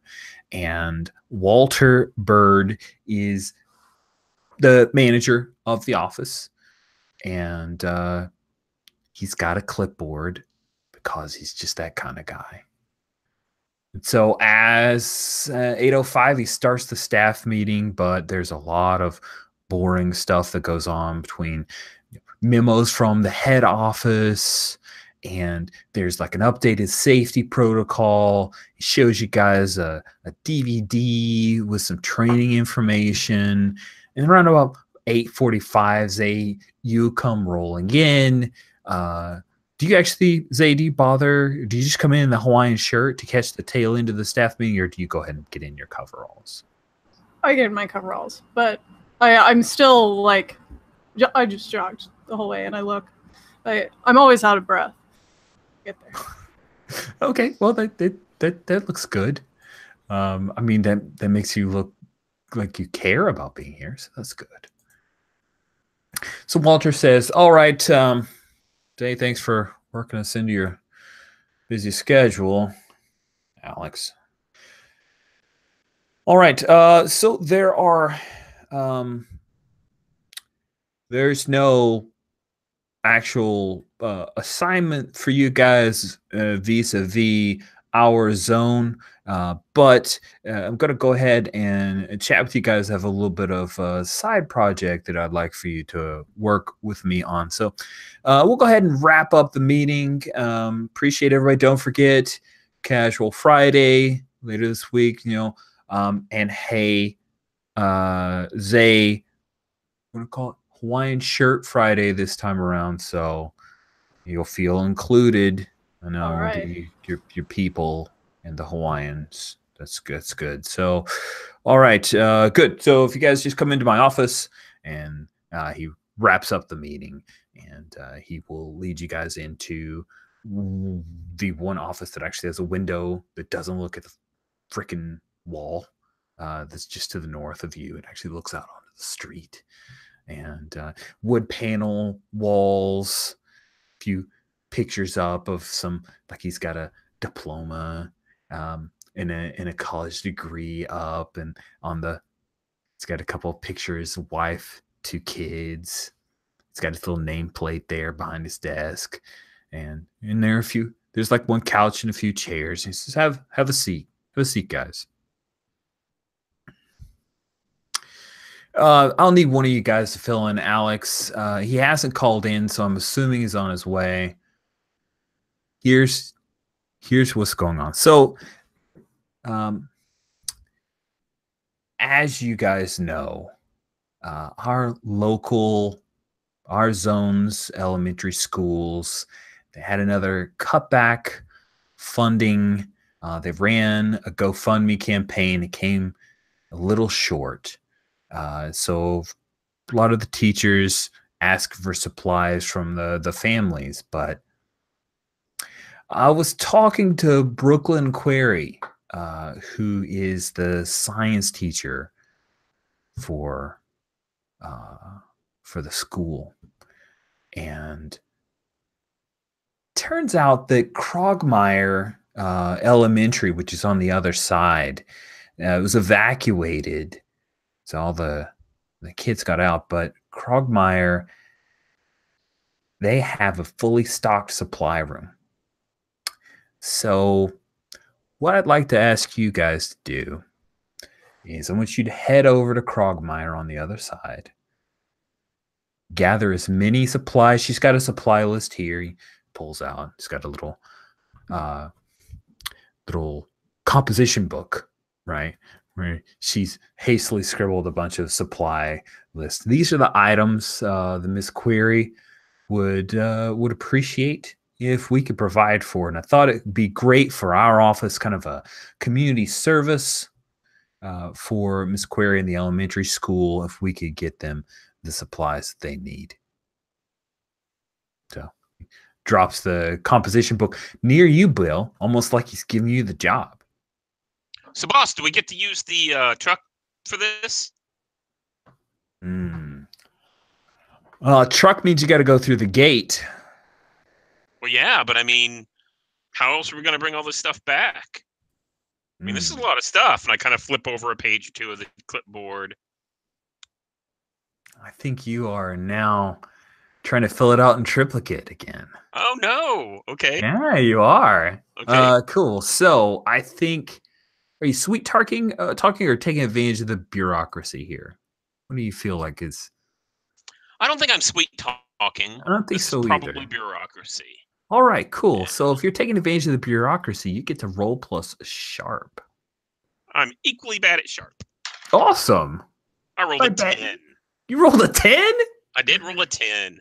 Fantastic. So the good news is you easily get what you need. Add 1 to the resource pool. So go ahead and add 1 to the resource pool. And he says,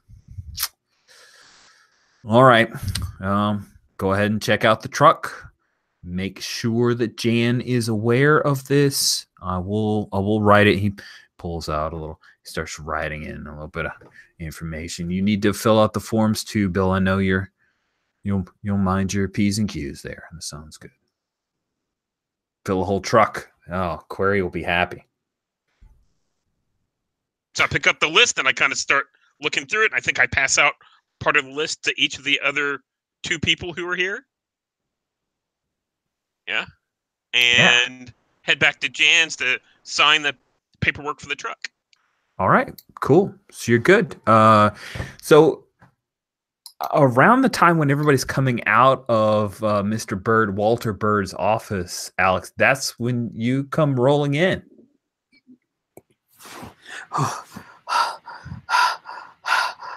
Oh, what'd I miss? Nothing, probably. Let's go. Walter was just shooting his mouth off, wasn't he? And I think Bill just takes a piece of paper, with the list on it and kind of slaps it in Alex's chest and kind of passes by. What the? What? Notebooks? Folders? Am I going school shopping? What are we doing here? Yeah, it's kind of a target run to the other side of the wall. We're going to Krogmeyer. What? That was my school. I went there. Great. I mean, we have an inside line then. I kind of went there most of the time. As long as you know where the goods are. Shit, yeah, I know. Let's go. We even got the truck. Yeah. Perfect. Did anyone grab like a sleeping bag? Because I'm just gonna catch a few Z's in the bed. Well, you guys drive out there. Does that work okay? It's not that far. I look at your eyes. I'm like, you okay, Alex? Kind of out of it. No, this is just how I always look. Are you tracking us here? Are you trying to hypnotize me? Do you feel hypnotized? Can I have 5 until Friday? 5 what? $. A little short. I only have this receipt. You want that? Does that work? Sure, that's awesome, Alex. I'll take the receipt and carefully put it into my money clip.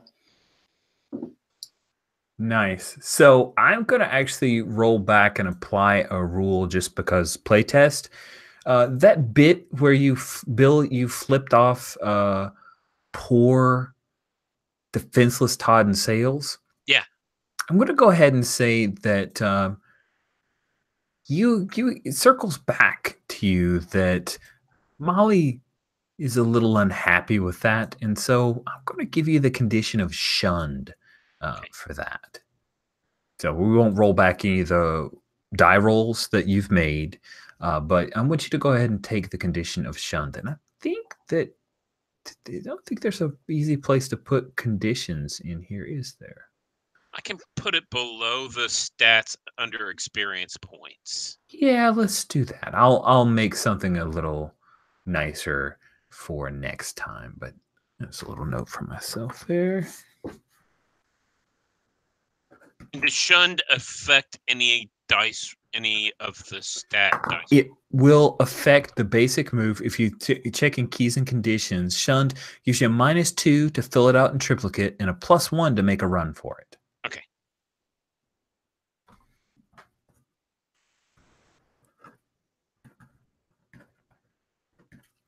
All right.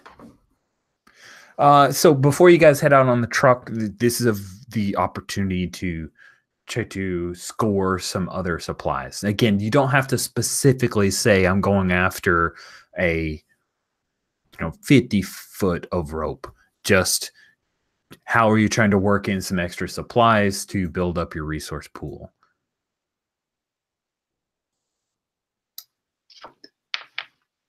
So I think Randall will literally go hat in hands because he always wears his cowboy hat, even with the coveralls.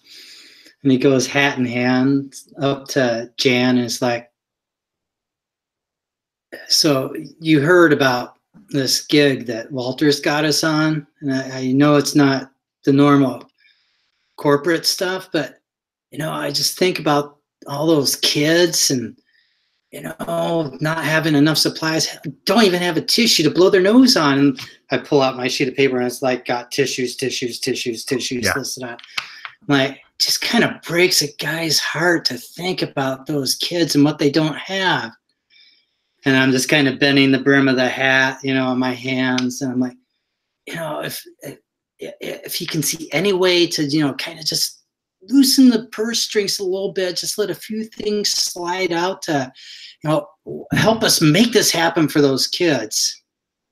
I know that everyone would be very appreciative, and we know that it was thanks to you. Nice. It sounds like there's some sweet talking going on here. Pretty sure. All right, go ahead and roll with cool, which for you is a flat roll. 0. Settle.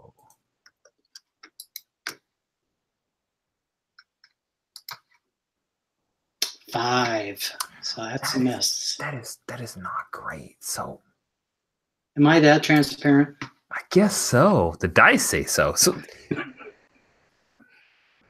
Jan maybe says, I was overselling it a little bit. Jan says,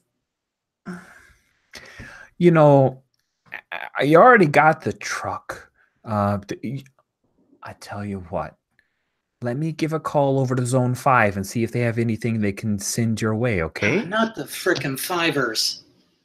What? They'll just, God, they write us every time we borrow something.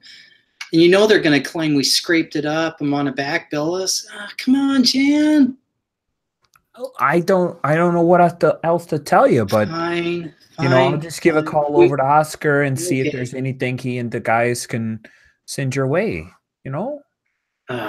Okay. Well, that's the least I can do. Think of the children. Just swallow your pride. Okay? Yeah, okay.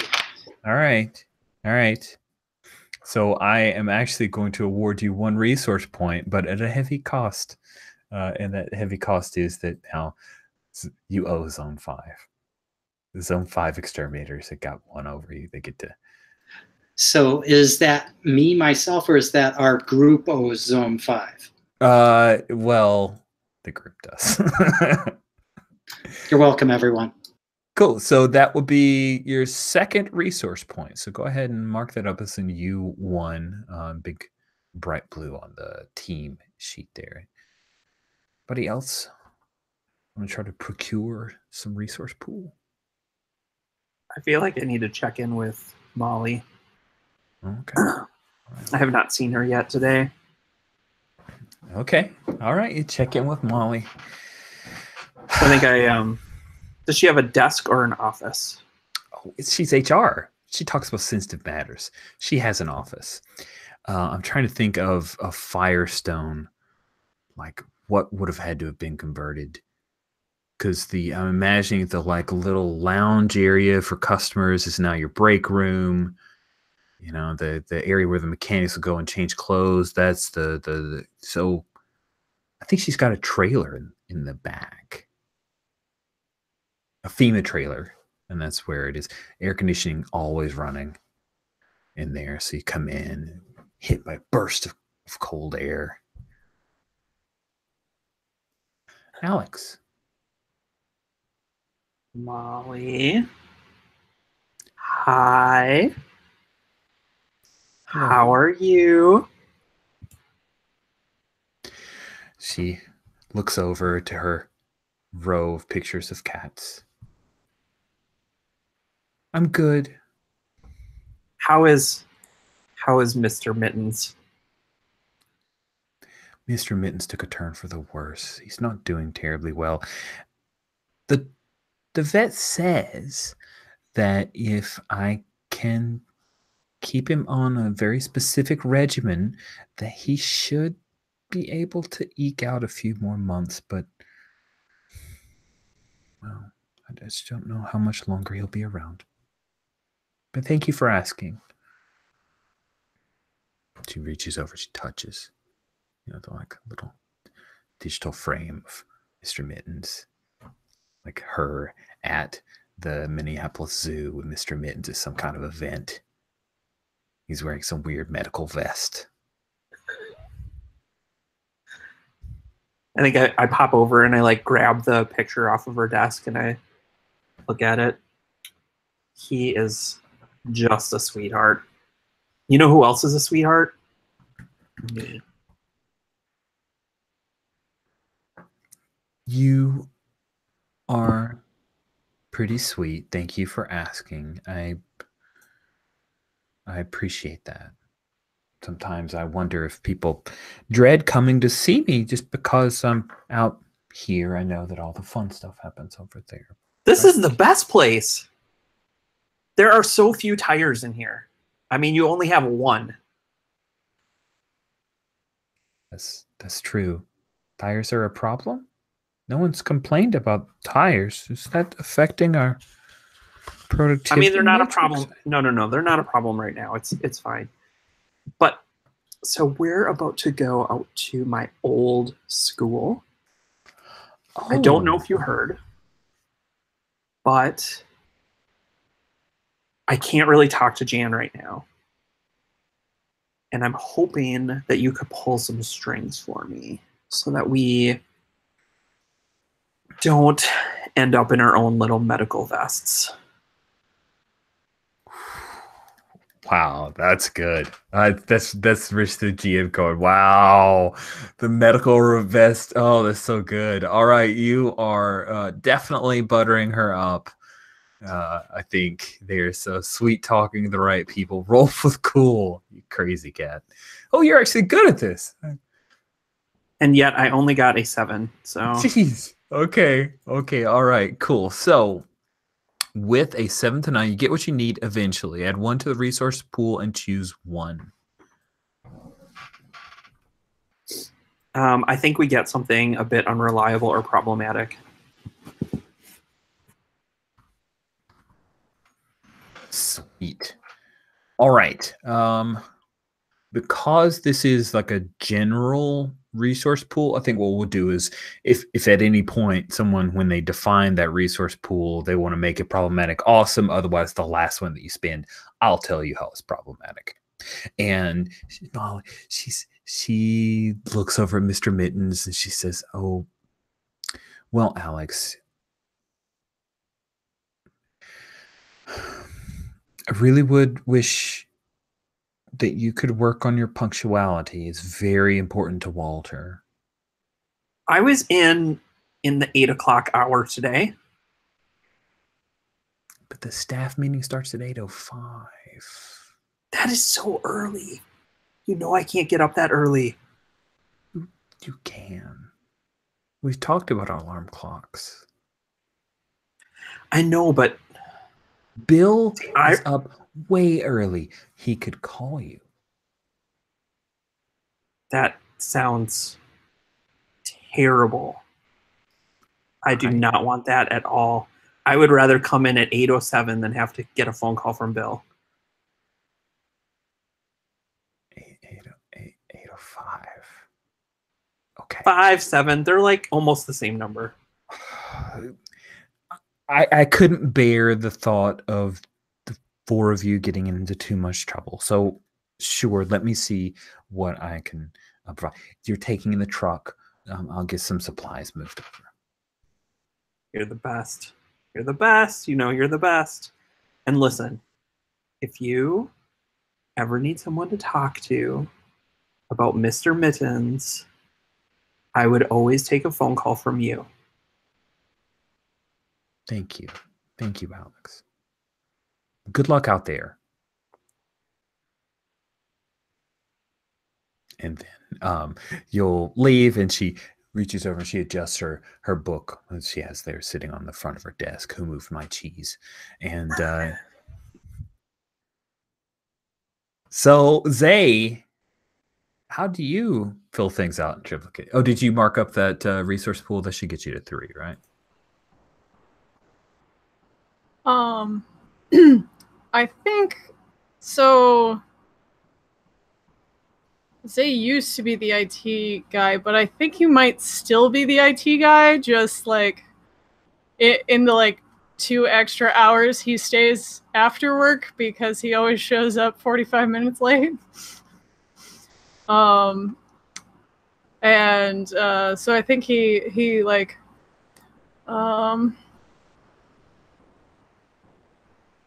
Eduardo, is everything going? How's your how's Outlook doing? Did it stop sending you those? Did it stop sending you your own away emails? Yes, finally. Eduardo, he sits in front of like this long row of just those giant cabinets, that are like 8 feet long. He has all of the file folders set up, and he's working on he's pulled a bunch of them up onto his desk, and he's reorganizing each of them, and he has this laptop set up there. Yes, the emails are working now. I appreciate that. I don't really understand why everything would bounce to me. It's something wrong with the Exchange server. I was reading about it, and it's annoying. Like it fills up my Outlook, the whole thing. I only have so much that the company allocates for my, and I get these large files. I mean, you don't know, but Yeah. No, Outlook doesn't make any sense ever. But sometimes you just have to like try it 5 times, and then like the 5th time it'll stick. Well, you got it going, so I appreciate it. I do, and it's good. I don't have to clear out. I was thinking about setting up a rule or something, but it's like a bunch of checkboxes. And yeah, I mean, like, let me know what you want me to set up, and I can work on it. Oh, if I like write it out longhand, like you think you could set up this? Yeah, man. Okay. He like pulls out the little Firestone, memo pad type thing, and he starts writing down the Outlook rules he would like for you to make happen in his. So you're going over the wall. Yeah. We're just going to like a school, so I think it'll be cool. But like, we gotta collect up a bunch of stuff. And it's a school, so it'll probably be real. That's like a perfect horror movie place, right? So I bet it's gonna be wild. I don't know. Yeah. This is a little, I gotta be honest with you, Zay. What Walter's having you do is a little touchy, going over the wall. Any item that's procured over the wall, it's effectively contraband, and selling it. Luckily, he's just donating it, and so that's how we're working around this. I actually have to work pretty hard to make sure. We're just doing it for the kids, really. Right. Yeah. It's because it's a donation, and there's no actual. I mean, we can effectively ignore the salary we're paying you guys to do it, but just what I'm saying is, if you pick up anything, just make sure nobody knows. You don't try to sell it or anything like that. That could get you in a lot of trouble. Yeah. I mean, we should definitely have like more of the like bags and stuff. You always want us to like specially collect stuff in, right? We ran out of those one time and like had all this unsealed stuff. It was Okay. Okay. Yeah. All right. Well, you know, that's I'm sure if you fill out the I mean, right we always want to do it the right way. Sometimes we just can't. and You I got to never work with what you got, right? never been out there, so just take your word for it. I'm actually. Yeah. Yeah, I mean, I'm always telling them we gotta be From more us. careful with how we handle this stuff, and but like sometimes like we've got all this old equipment, and it's like stuff's torn, and I don't know, we can't really follow like contamination procedures all the time. Are you Well, I messing mean, with we me? do. Wait a second. Is this a joke? Are you messing with me? Because I'm from Wisconsin. I've never dealt with that. You're right. You're right, Eduardo. All right, cool. So, I think, were you acting like a weirdo until the boss's cave? I'm just checking. I think I was trying to do cool, but probably weirdo. No, I mean, I could see either way. That could be how Zay is nice to people. So I'll let you roll with cool. I'm good with that. That sounds fun.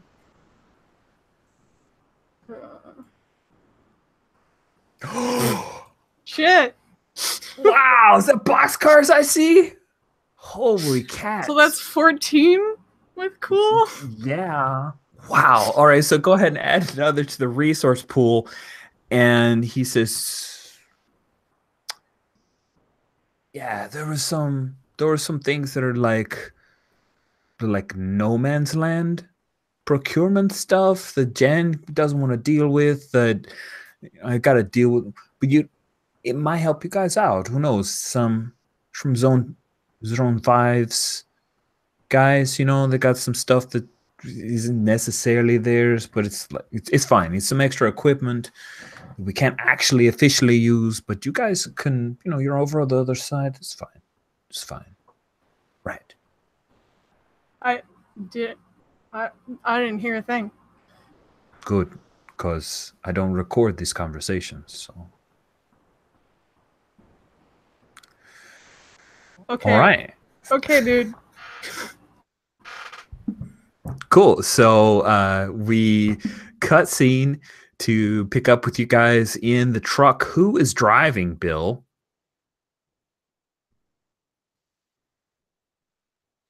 Yeah, so Bill's driving. All right, cool. Yeah. And Bill, who has to ride in the bed of the truck? I think someone volunteered. Wasn't that Alex? Also say. Nice. But I get the sleeping bag.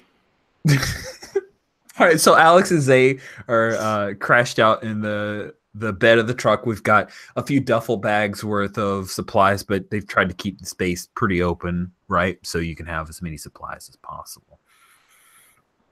So Krogmeyer is the name of the elementary school, and please don't look that up in Minneapolis because that's a weird name that my son thought of. So it's the Krogmeyer Elementary School. And yeah, you guys make your way up. And this is where I'll kind of jump over and take a look. I'm imagining that 94 is rough going. It's probably a good amount of cars.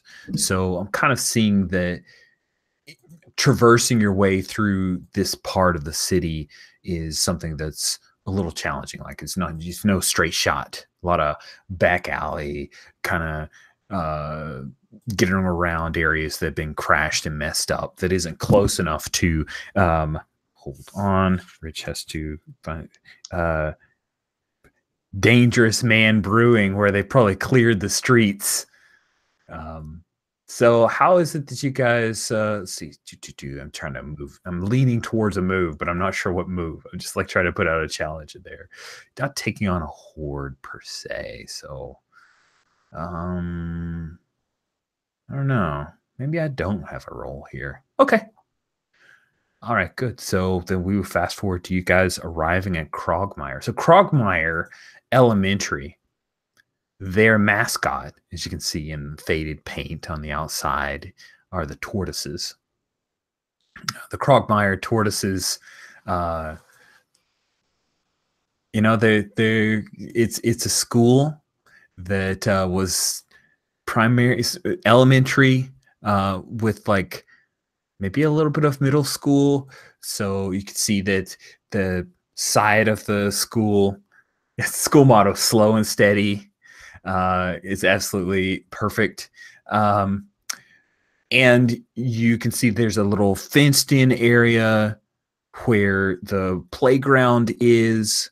And you see that there is one shambler, adult male, who is slowly trying to climb up the metal slide, just slowly trying to climb up the slide, not getting anywhere.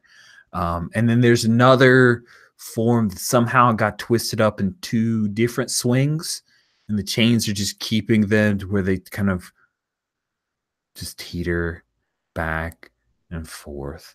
But other than that, the playground looks abandoned, as does the rest of the school.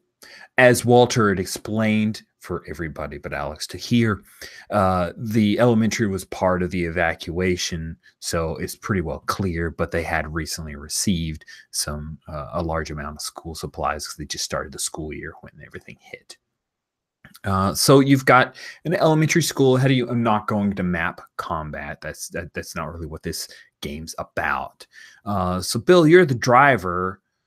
Where do you want to park? I mean, it's kind of the idea of the school layout is longer than it is tall. It's all single story, no stairs and the like to deal with. They have a gymnasium that's located in the back, teacher's parking lot in the back, playground to the side, large cafeteria, and the kind of a courtyard area where the parents can come in and eat with the kids type deal. School supplies, I don't know. You guys tell me where you think it would be. I've got an idea myself, but you can convince me otherwise. So I think the way this looks is Bill actually drives around the block a little bit. He takes kind of the long way around so that we approach the school from over a hill. And when he comes up over the hill, he cuts the engine on the truck. And we coast down the hill into the area where the little school buses are. This isn't my first rodeo. I know, the noise is going to attract some of the zombos. So I just kind of scoot in and let it just roll to a stop real quietly. I kind of turn to the other, I guess the other person who's I guess it's Randall who's with me in the cab. I kind of look at him and I say, do our job, keep it straight, in and out. I kind of open the car door. I leave the car door open, take the keys with me, and I kind of shake them a little bit at Randall and put them in my pocket. Meaning, if I go down, you know where they are. Got it, boss. Randall, you hear their voice. You should take the keys now, just in case. He's old. He'll turn quick. You won't have time to fetch those keys, and then you're hosed. Bill, you want me to maybe hold on to the truck key there? Just in case. Yeah, I'm nothing against you, but I can run faster. You don't leave me behind, boy. And I kind of pull out the keys and I hand them over to you and I say, you be ready with that truck whenever we come out with the stuff. You got it. Yeah. You can stay, you can come out to the truck first, but you be ready to gun it whenever we come out. Yep, yeah, for sure. You can count on me. Nice. Cool. So take an XP for Key of the Medium. Good job. Oh, by the way, you are heading, Bill, towards your Key of Duty. So by marking on this, yeah. Good. All right. Do you want to set up your Make the Dream work at this point for Bill?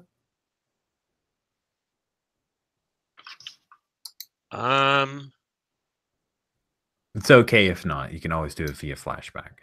And I just realized we had a beginning of session move for Zay that I didn't call for, so we'll do that now. Okay. All right, Zay, you've got Never Saw It Coming. Beginning a session roll plus cool. So go ahead and roll that now.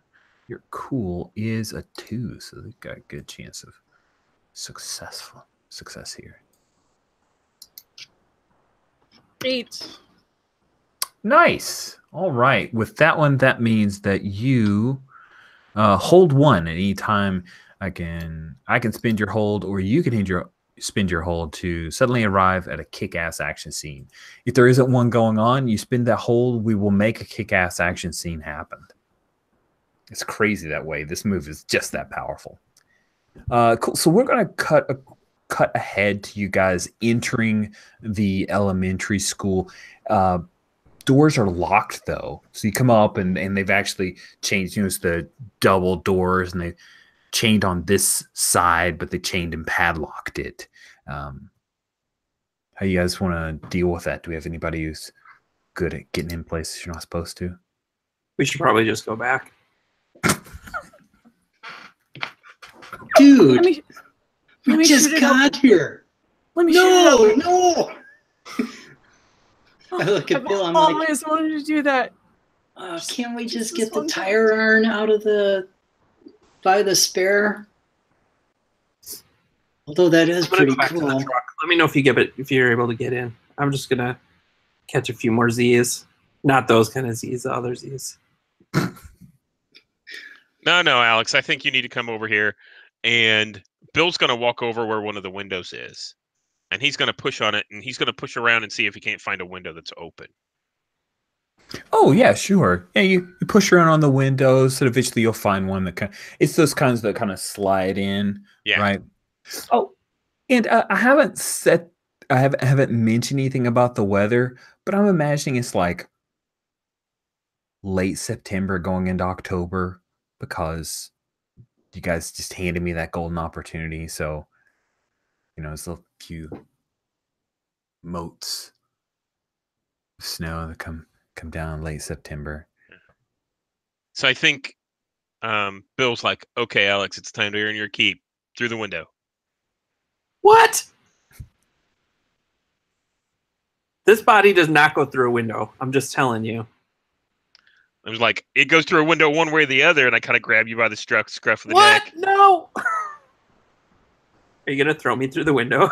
No, I'm not. Come on, leave him alone. I'll do it. Okay. Yeah. Have Zay do it. Yeah, that's right. Wait, Zay, you have to do a backflip through it. Okay, hang on.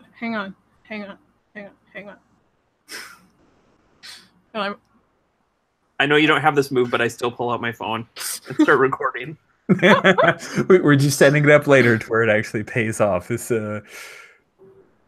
I want to try to do a backflip. Is there a roll for that? That is a great question. I was just looking at that, and I don't see one. Jesse, am I missing anything? I really don't think that Zay's not taking on a horde. If you're doing it for I think you just do motivation, it could be hang in there. If you want to look awesome, maybe you could do it to give somebody a +1 forward by being impressed. Like, what is the motivation of Zay? Zay just wants to do something crazy and look awesome? Yeah. I think trying to motivate the team is a reasonable thing. I want everyone. I think we should be having fun with this. All right, cool. So you're trying to encourage a coworker. Then roll plus cool.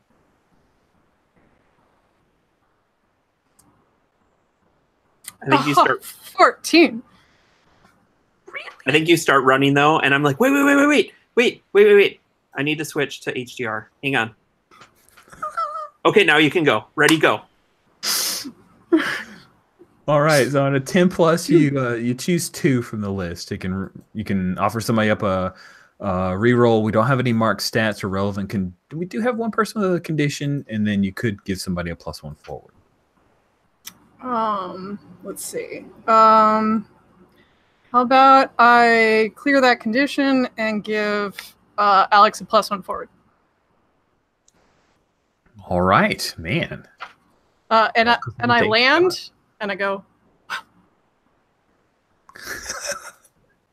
Nice. but I've been told before to be quiet on missions, and so Nice. Yes, you're able to help them in. You guys work your way into the elementary school. I'm just going to fast forward a little bit because there's some other stuff I want to get to. So we hear the sound of those metal chairs. By the way, this is the elementary section, so like the desks just come up to like knee height. It's the wee little tykes. It's all concrete. There are bathrooms in every classroom type deal. Boy, little girls, and then you can still see up on the whiteboard and all the stuff still posted up, all the pictures and the like, but no scenes of gore, no children. They were all evacuated. Just looks like it was moved very quickly. But you can hear the scrape of like a chair across the floor as you guys start walking down the tiled hallway. This was the school, elementary school, so there were no like lockers. It's just empty hallways. There are a bunch of posters up on the walls. And we go past your favorite teacher's room, Alex. Miss Bevan. Miss I had a Bevan. thing for Miss Bevan in 3rd grade.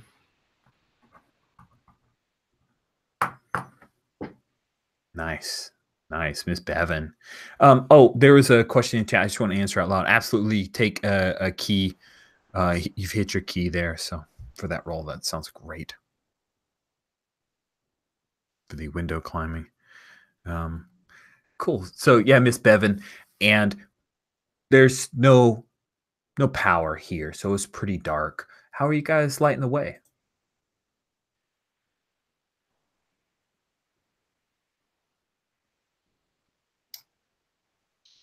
I think Randall probably pulled a flashlight out of the glove box in the truck. And so maybe I'm walking either point or just one person back off to the side with the flashlight up and the trench knife in the other hand, since you can't really use a shotgun very well one-handed. Nice. Cool. So you got your flashlight up and you're headed that way. I'm gonna use up one of your resource pool because you guys now have flashlights. And you say there's this one banner. It says "We're smart from our head to our tortos."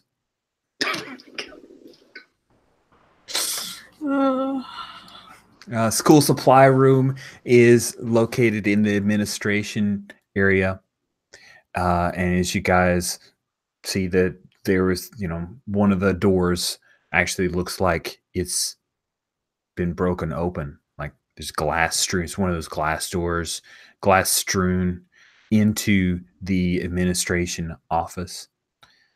As you guys come into this area, you can hear like a click. It stops. Click. Area that you're at's like there's a counter here.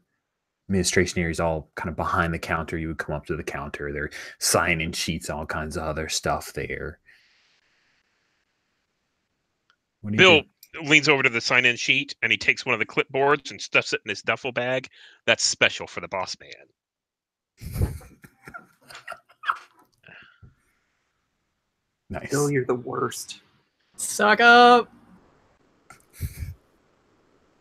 If we had the kiss ass condition, that could. All right. So, and I think that, Bill is eyeing everything and he kind of leans over, looks behind the counter, doesn't see anything, leans into where the supply room is. That's where the glass has been busted out. Yeah. Glass is busted out into the room that comes into the main office. The supply room itself is back behind. Okay, just so I'm clear, I'm going to do it from your point of view. Counter. There's a couple of glass doors that led into the front kind of lobby-ish area, but the administration has several offices. The offices are all located behind. There are a couple of desks where administrators, secretaries would work, and they would talk to people when they come up to the counter. You can go around the counter. That's no problem. Off to your left is where you're hearing that clicking noise. There's a door open, and that sounds like it's where it's coming from. Supply room is most likely directly behind. So Bill kind of leans around the corner and looks around, doesn't see anything, doesn't say anything, kind of points where the clicking noise is coming from.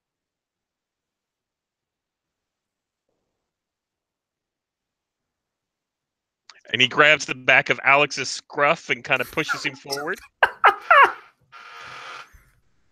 As Alex, I don't know if you saw this on camera, but Alex was saying, pointing, and I'm like, nope.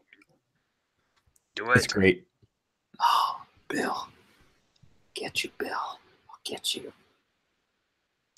I walk forward then towards that sound with my gun out. Get your gun out. You come around, and it's the principal's office. And you see Principal Baker. You recognize him from his suit because his skin is... I shoot him. I don't care if he's a zombie or not. I hated that guy. Awesome. So as you start to shoot him, he's actually pressing down on the microphone, the button to activate the microphone. Nice. As if he were making announcements, but nothing more than just like no sound comes out. And then you shoot him. It's like a Gallagher routine, gore along the back wall. Just like it's inspirational poster, like a hang in there kitten is now covered in zombie guts. And Principal Baker falls to the desk. He's gone. Good job. You killed a zombie. He deserved that. It's okay. Yes, do you know what he did? Do you know how much detention that guy gave me? So much. How does it feel to be free? Alex. I'm always free. Alex, you fuck up, and I kind of rush over to the supply area and throw the door open. The supply door is closed, but yes, it is one of those kind of fenced, not fenced, like the heavy metal wire kind of cage type deal, and you can see there are all kinds of shelves lined with wide ruled notebook paper, binders, glue sticks galore, all kinds of good stuff. So you want to get in there? Is it locked? It is locked. Yeah, I'm just gonna blow the handle off with my shotgun because we've already made a bunch of noise. No Hey, problem. I wanted to do that. Actually, that's fine. I can pull I pull up the gun and go to blow it, and you just kind of push me out of the way and you do it. That's fine. Nice. Well, then I think you're going to take Key of Ambition because you just blew open the door. So mark an XP Zay for horking on the door opening capability there. Bam! And your ears ring for a little bit. And you guys start filling up duffel bags. We have a little bit of musical accompaniment. So I think Bill is actually standing out, eyeing back and forth down the hallway, making sure nothing's coming. Or they fill up one of the duffel bags, they toss it out, and I take my empty one and hand it to them, and I take the full one and kind of put it over my shoulder, just watching out make sure nothing hurt it. Cool. A few minutes go by, and you see a few shadows in the moonlight, and you hear Bill, because you're keeping an eye out towards it, right?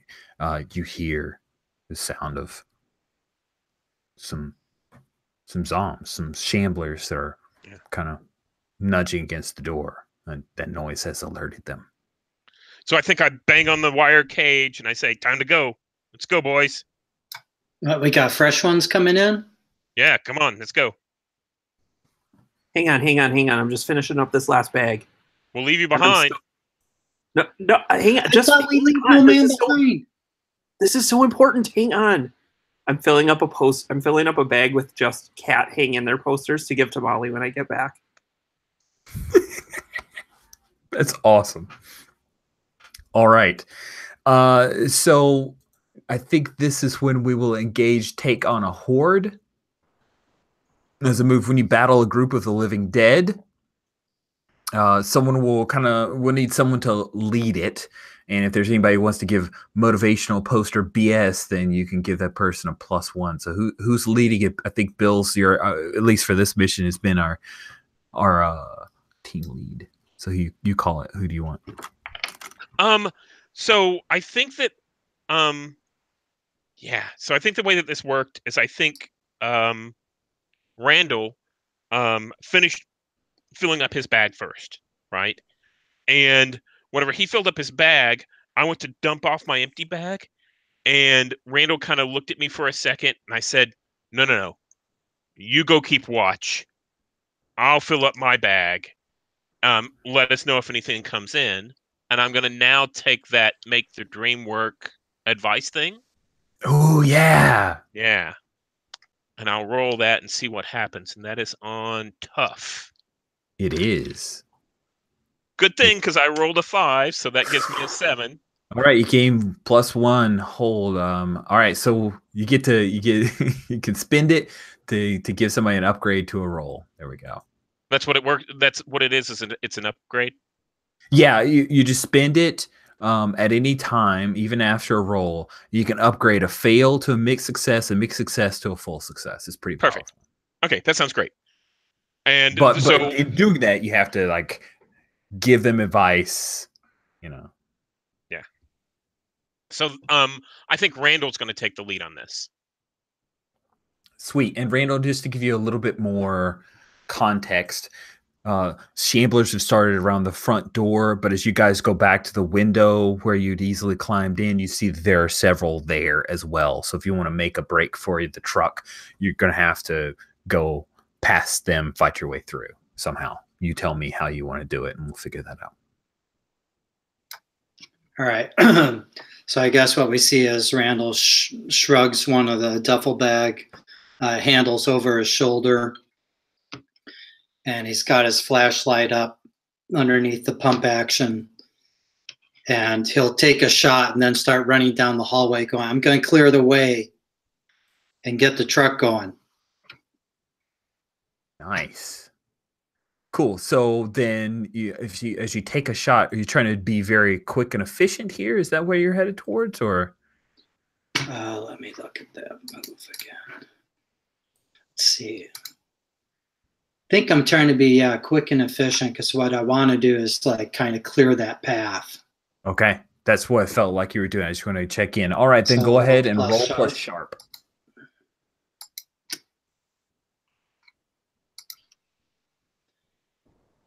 So that's a 9 with the +2. Cool. So, wait, are you sure? I thought you just rolled an 8. 3 + 5? Oh, I'm good at math. 10. That's That's okay, why I'm in dude. IT, Rich. There's math involved in that. Anyway, okay, awesome. So that means that you can hold your advice in reserve for now because that's already a 10+, and there is no advanced for this. 10+, you take down or you take down or take out a significant number of them. So what's it look like when you bust out into the back area and start making a run for the truck? So I think you see me. In fact, maybe I just like take stock and bash the first zombie on the head, not to waste a shell, figuring someone can shoot it if it's down on the floor. And then you see me line up to get to the most of them that I can in the buckshot spray, just using the fewest shots possible to disable them, not even worrying so much about completely destroying them. It's just a matter of us to get past them without getting hurt. Nice, nice. You bust through the back door, you start running, and there's a moment, Randall, when you're intent on one particular direction, a zombie comes up from behind you, and you hear Randy scream out, "Behind you!" You like trench that one, and he saved you. And the rest of you guys all follow Randall's lead, yes? Or is there anybody want to do some other thing? So I think we give him enough of a head start so he can get to the truck, clear things out a little bit, and then start it. And that's whenever the whole conversation with Alex starts about, hey, it's time to go. No, I'm almost done. He's still grabbing the cat poster. Okay, awesome. I love it. Cool. I think you actually shoved this into like a pink unicorn backpack or something, yeah. right? So you've got a duffel bag on one shoulder and a pink unicorn backpack on the other. I tried to like actually fit it on both arms, and I'm kind of like running like this. Oh, this could be great and bad. So he's cleared a bit of a path for you. You guys can work your way around the zones, but more are coming. Sound of the truck, the shotgun where you got the major spray. They're starting to move around the side of the building. There are dozens of them making their way. I think you guys need to take on a horde here of the three that are waiting. If one of you can make this roll, you guys will all make it to the truck, and hopefully you'll get out of here. So who wants to? Zay? All right. Hang on. Let me find the roll.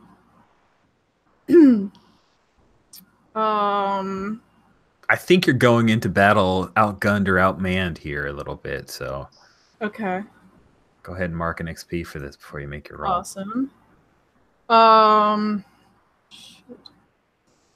Don't. Guess I'll try fighting with panache. All right. What does that look like? Or maybe you should roll dice and then we'll figure out what it looks like. See. Let's see what that looks like. It looks amazing. I rolled a 3. It doesn't look so amazing. Wait, did that roll? No, I think what you need is click on both of them to where they're highlighted in dark orange, and then click the green reroll selected button. I did do that. I think I'll just reroll.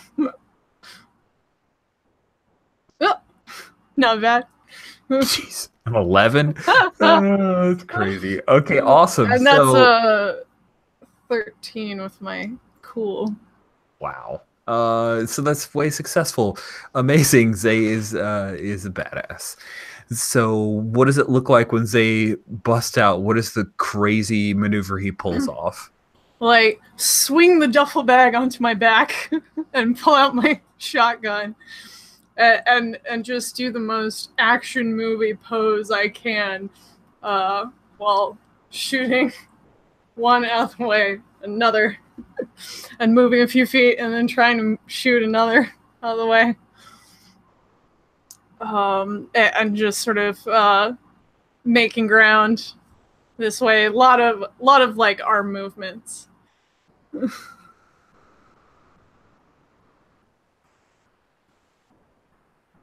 Sorry, I should have used the keybind. I was trying to click it. It's bad habits die hard. Awesome. So I'm going to say that's enough to pave the way for even Alex with his double backpack maneuver to jump into the back of the truck, and you guys take off.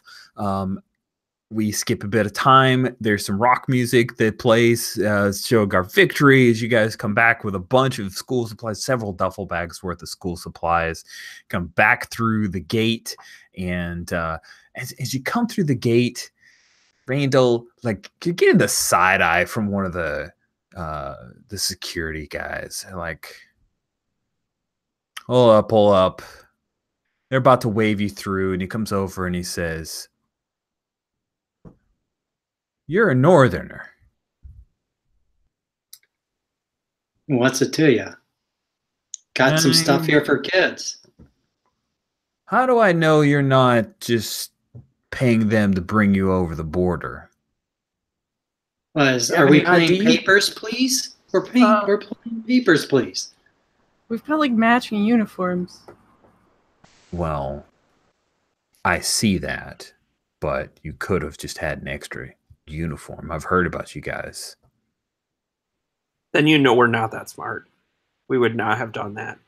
Hey, speak for yourself, Alex. I am. Fine. You need to see my papers? Pull out my wallet, and I pull out the receipt that I got from Alex, and it shows that I was over at whatever little coffee shop or McDonald's or wherever that receipt's from. I'm like, see? Look at that timestamp. All right, it's like a Starbucks, right? That's where you got the. He's like, crumples it up, throws it back into Whoa, your whoa! truck. I need that for my expenses. No, it's in your truck. He taps the hood, waves you on through. Got my eye on you though, Northerner. All right, so cool. You guys drive back in. It's dark, right? So a lot of the crew, the office is relatively shut down. You know, Jane's already gone home. Molly, Todd's already drinking a few beers with Walter. But this is our setup for the cleanup, or off the clock. So, do anybody want to work through cleanup? If not, then we'll just figure out what you're doing for off the clock, and we'll wrap it up for the evening. With some feedback. Would it make sense for cleanup to be putting supplies into the like designated plastic bags that Eduardo gave me? Oh yeah, 100%. That sounds great. sure. Cool. All right, so go just roll without a stat, just 2d6. If you roll like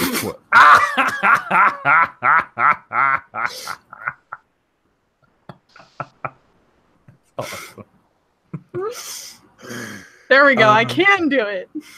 Yeah, that's awesome. So yeah, we roll a 3, which means that you don't get any of the benefits of cleaning up. Yeah, you put it into all of the bags, but unfortunately, these are the biohazard bags. You don't bother turning the light, so that you like end up dropping them in some of the supplies, not all of them, just some, because we don't want to make the elementary kids actually sad. But if you notebook things, or Eduardo's going to be super pissed, and you don't even know about it because you put it in the bags that you think he designated for you. You just didn't see the biohazard symbol on them, and it looked so close in the dark. Cool. So then we will come to the off the clock. Nobody marked a stat. Anyone have any conditions at this point? I don't think so. All right. Now I have a little thing that I.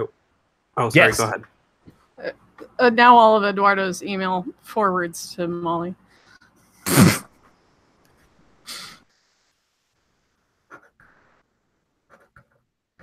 What did you have, Jesse? Something for? I was just gonna say. Oh no! I just lost Jen. No. Okay, we got Jim back. Sorry. It's okay. No worries. I was gonna try to recruit everyone to help me poster the Molly's trailer with cat posters, so that when she walks in there, every surface is covered and hanging their posters.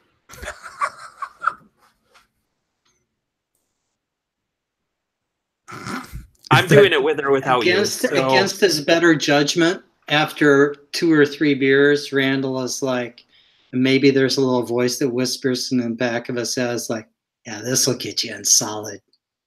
Definitely got to do it. So I'll be like handing you the scotch tape or whatever, helping you put them up. Nice.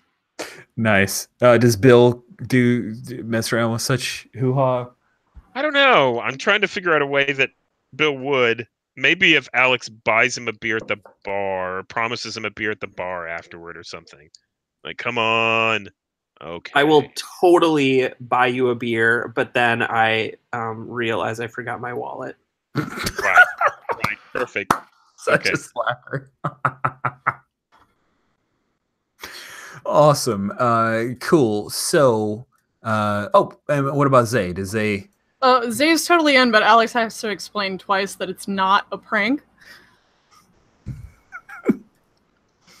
So when is this stuff that blows up? I love it. Cool. So that will bring our official game session to an end. We still got a few minutes left, so hopefully you guys are able to give me some feedback from our first playtest. So again, thank you so much. I've really got a lot of good notes just from running this, seeing you guys kick the tires and the like. So what I'd like to do is what normally I like the roses and thorns. Again, this is in playtest, so be as brutal as you like. I am the son of an ex-Marine Corps sergeant who became a high school principal. I can take it. For reals. So seriously, this is not a thing I'm going to get offended about because this is a playtest. Anything from a thorn, we'll start with thorns. Anything that was confusing, aspects of the game that felt like unsatisfactory, things that felt like they maybe were missing, things that disappointed you or were confusing. I think I already said confusing, but obviously I confused myself. Anything along those lines, any critical feedback that you have to offer, I'm 100% open to it. Steven, Kevin. Yeah, I guess I have a little bit of confusion on the keys. So, it says to cross it off after you use it. But does that mean, that thing is still there inside of me, right? Even though I gave in to it. So how does mechanically that work going forward over like a campaign versus a one-shot? So that's a great question. I'm going to take a moment to answer it. So you can get XP for a key as long as you want. Clearing a key is basically, it's like, have you played Lady Blackbird? It's buying off the key. It's just saying, I don't want to do this key anymore and marking it forever. And then you automatically get an advance. So that's not clear. I'll definitely tighten that up. So it is a key. You can keep hitting it for as long as you want. It's only when it becomes uninteresting that you would actually mark it out and then, pick another key. Cool. Steven, hit me with your best shots. Many shots as you feel are appropriate. What thorns did you have from today's playtest? Yeah, I've got 3. One I typed into the chat, which made me realize the second one. The first was make the bad thing on make the dream work a carrot and not a stick. So instead of it being a hard move by the GM, make it a loss of a positive thing like a +1 forward or something. And that made me realize I didn't do that.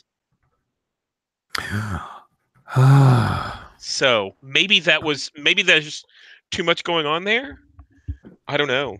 Okay. But yeah, I wish I'd done that, because I really like that ritualistic call and response kind of move.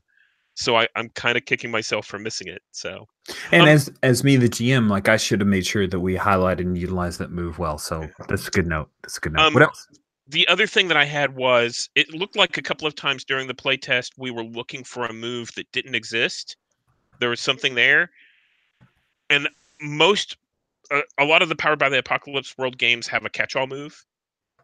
Yeah. I think you might need some kind of catch-all move that's like, do something dangerous, or it's kind of lame, but it would help us whenever we were looking for jump through a window, just crazy things. Absolutely. Yeah. Yep, you're right. That would have been a move that we could have easily plugged into a couple times. You're right. Thank you. Anything else, David? Nope, that's it. Kevin, what other thorns did you have besides my poorly explained keys, which hopefully I'll tweak? I guess the other thing is, when do you mark stat? Is that if you rolled a 7 and 9, then that's when, like, if your approach was problematic, you mark a stat you used on that roll and have to use something different? Or do you mark the stat you used whenever you're in combat, so you rotate through them? So at this current iteration, it is I can do it if you 6-, or you can choose it if your approach is problematic and you would mark that stat. It's not every time. All right. And only on take on a horde. That's the only move that does. Right. Yep. Yep. I knew it was related around the combat. I just wasn't certain if that was a subset of the 7 and 9 outcomes. Okay. Anything else? No, I don't have anything else except for, I guess, when I think of Powered by the Apocalypse, you don't worry about there being a move for everything. If something's cool, and there's not, like, if you don't want to consider that being a high risk thing, you just do it too. Mhm. I mean, that's the other way. That's a fair Instead of point. trying to apply a move to every activity. All right, cool. So thorns from Jesse, I'll get from you later, so we don't soak up any time. Were there any discussion points or questions you want to pose to the group? If not, we'll skip ahead. The only question that I had was about resource pool, and because we still had quite a bit left over. Yep. But maybe that was because we had kind of a more condensed session. We also had a lot of good rolls. I wanted to point out that we had a lot of good rolls, so we had a full resource pool, or a pretty good resource pool. Maybe a mechanic that you can turn that back into the to Jan to buy off bad things or something like that, or make it harder to get. That's a cool idea. Yeah, I like the turn them in to do something.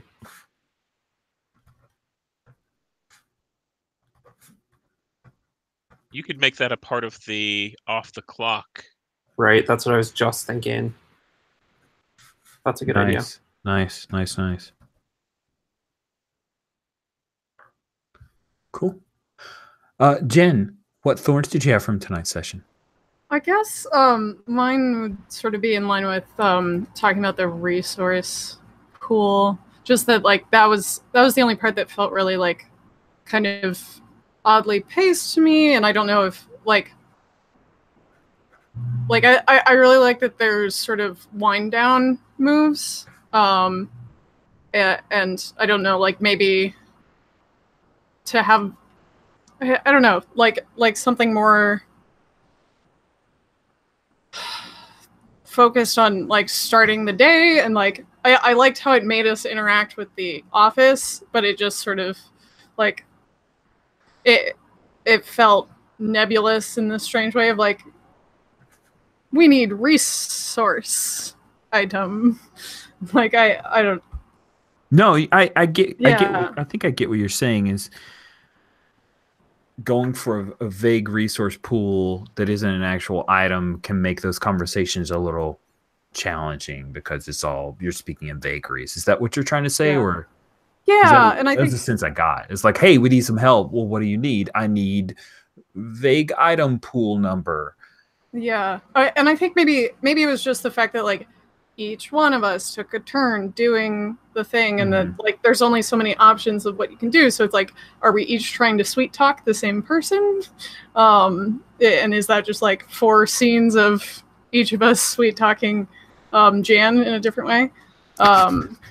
Or is there more like a way you could do that as a group role? Okay. Yeah. I think that's really good feedback. Thank you. Yeah, I really like the idea of being able to assist in that type of thing, where 3 people go up together and kind of support each other's arguments for why they need something special. I think there's some benefits from making that a little more group oriented, in that people can kind of bounce and banter off of each other instead of always being a solo scene with GM kind of deal. I think the same is true of combat as well, actually. Having some way to kind of help each other out or boost each other out could be nice. Yep, I agree.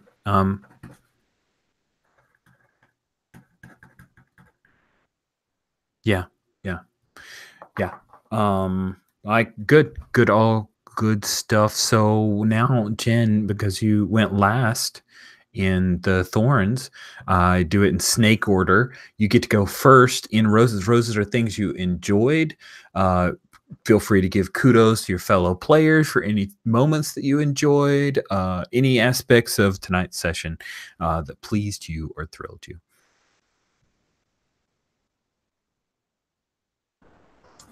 I really like how the how my key of ambition move works. It's really fun to just have a very set reason to just throw myself into situations.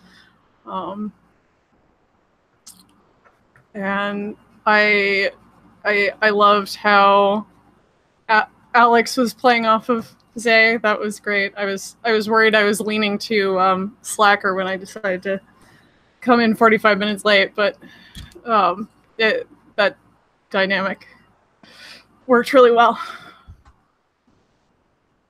Cool. Thanks, Jen. Jesse, I'm still skipping you. Sorry. Kevin, Perfect. what roses did you have? I'll come back to you for roses, though, because you can, you tell us what the. I really, really dig the key of the medium. I just love that at any point you can just whisper something basically into my ear at the best or worst time. I think that's super cool. And I just thought that everyone had really good interactions, whether we were playing off the NPCs or riffing off of each other. I thought I have a real good feel for who these people are and visualizing how they would interact both on and off the job. Awesome. Good. I'm glad to hear that. Steven. Yeah, so I think that the game just nails the theme of, you have your boring office job and all your typical office workers, and then, and now dangerous zombies are running after us, and it's very frightening. And it does a really good job of, you build up stupid office workers, and then suddenly they're in the middle of a very dangerous situation. I think it does a really good job with all of that. Good. Good. Thank you very much, Steven. Jesse, any roses you want to throw out? Yeah, I just wanted to say this is a really hot table. I'm super excited to play with you guys. You're a good crew. Absolutely. Yeah.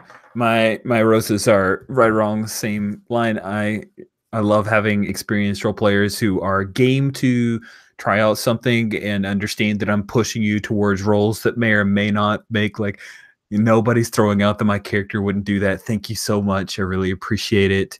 As I kind of shuffled you guys along, like my zombie joke, shuffled you along to other aspects of the system for the play test. I really appreciate how open you guys were to that.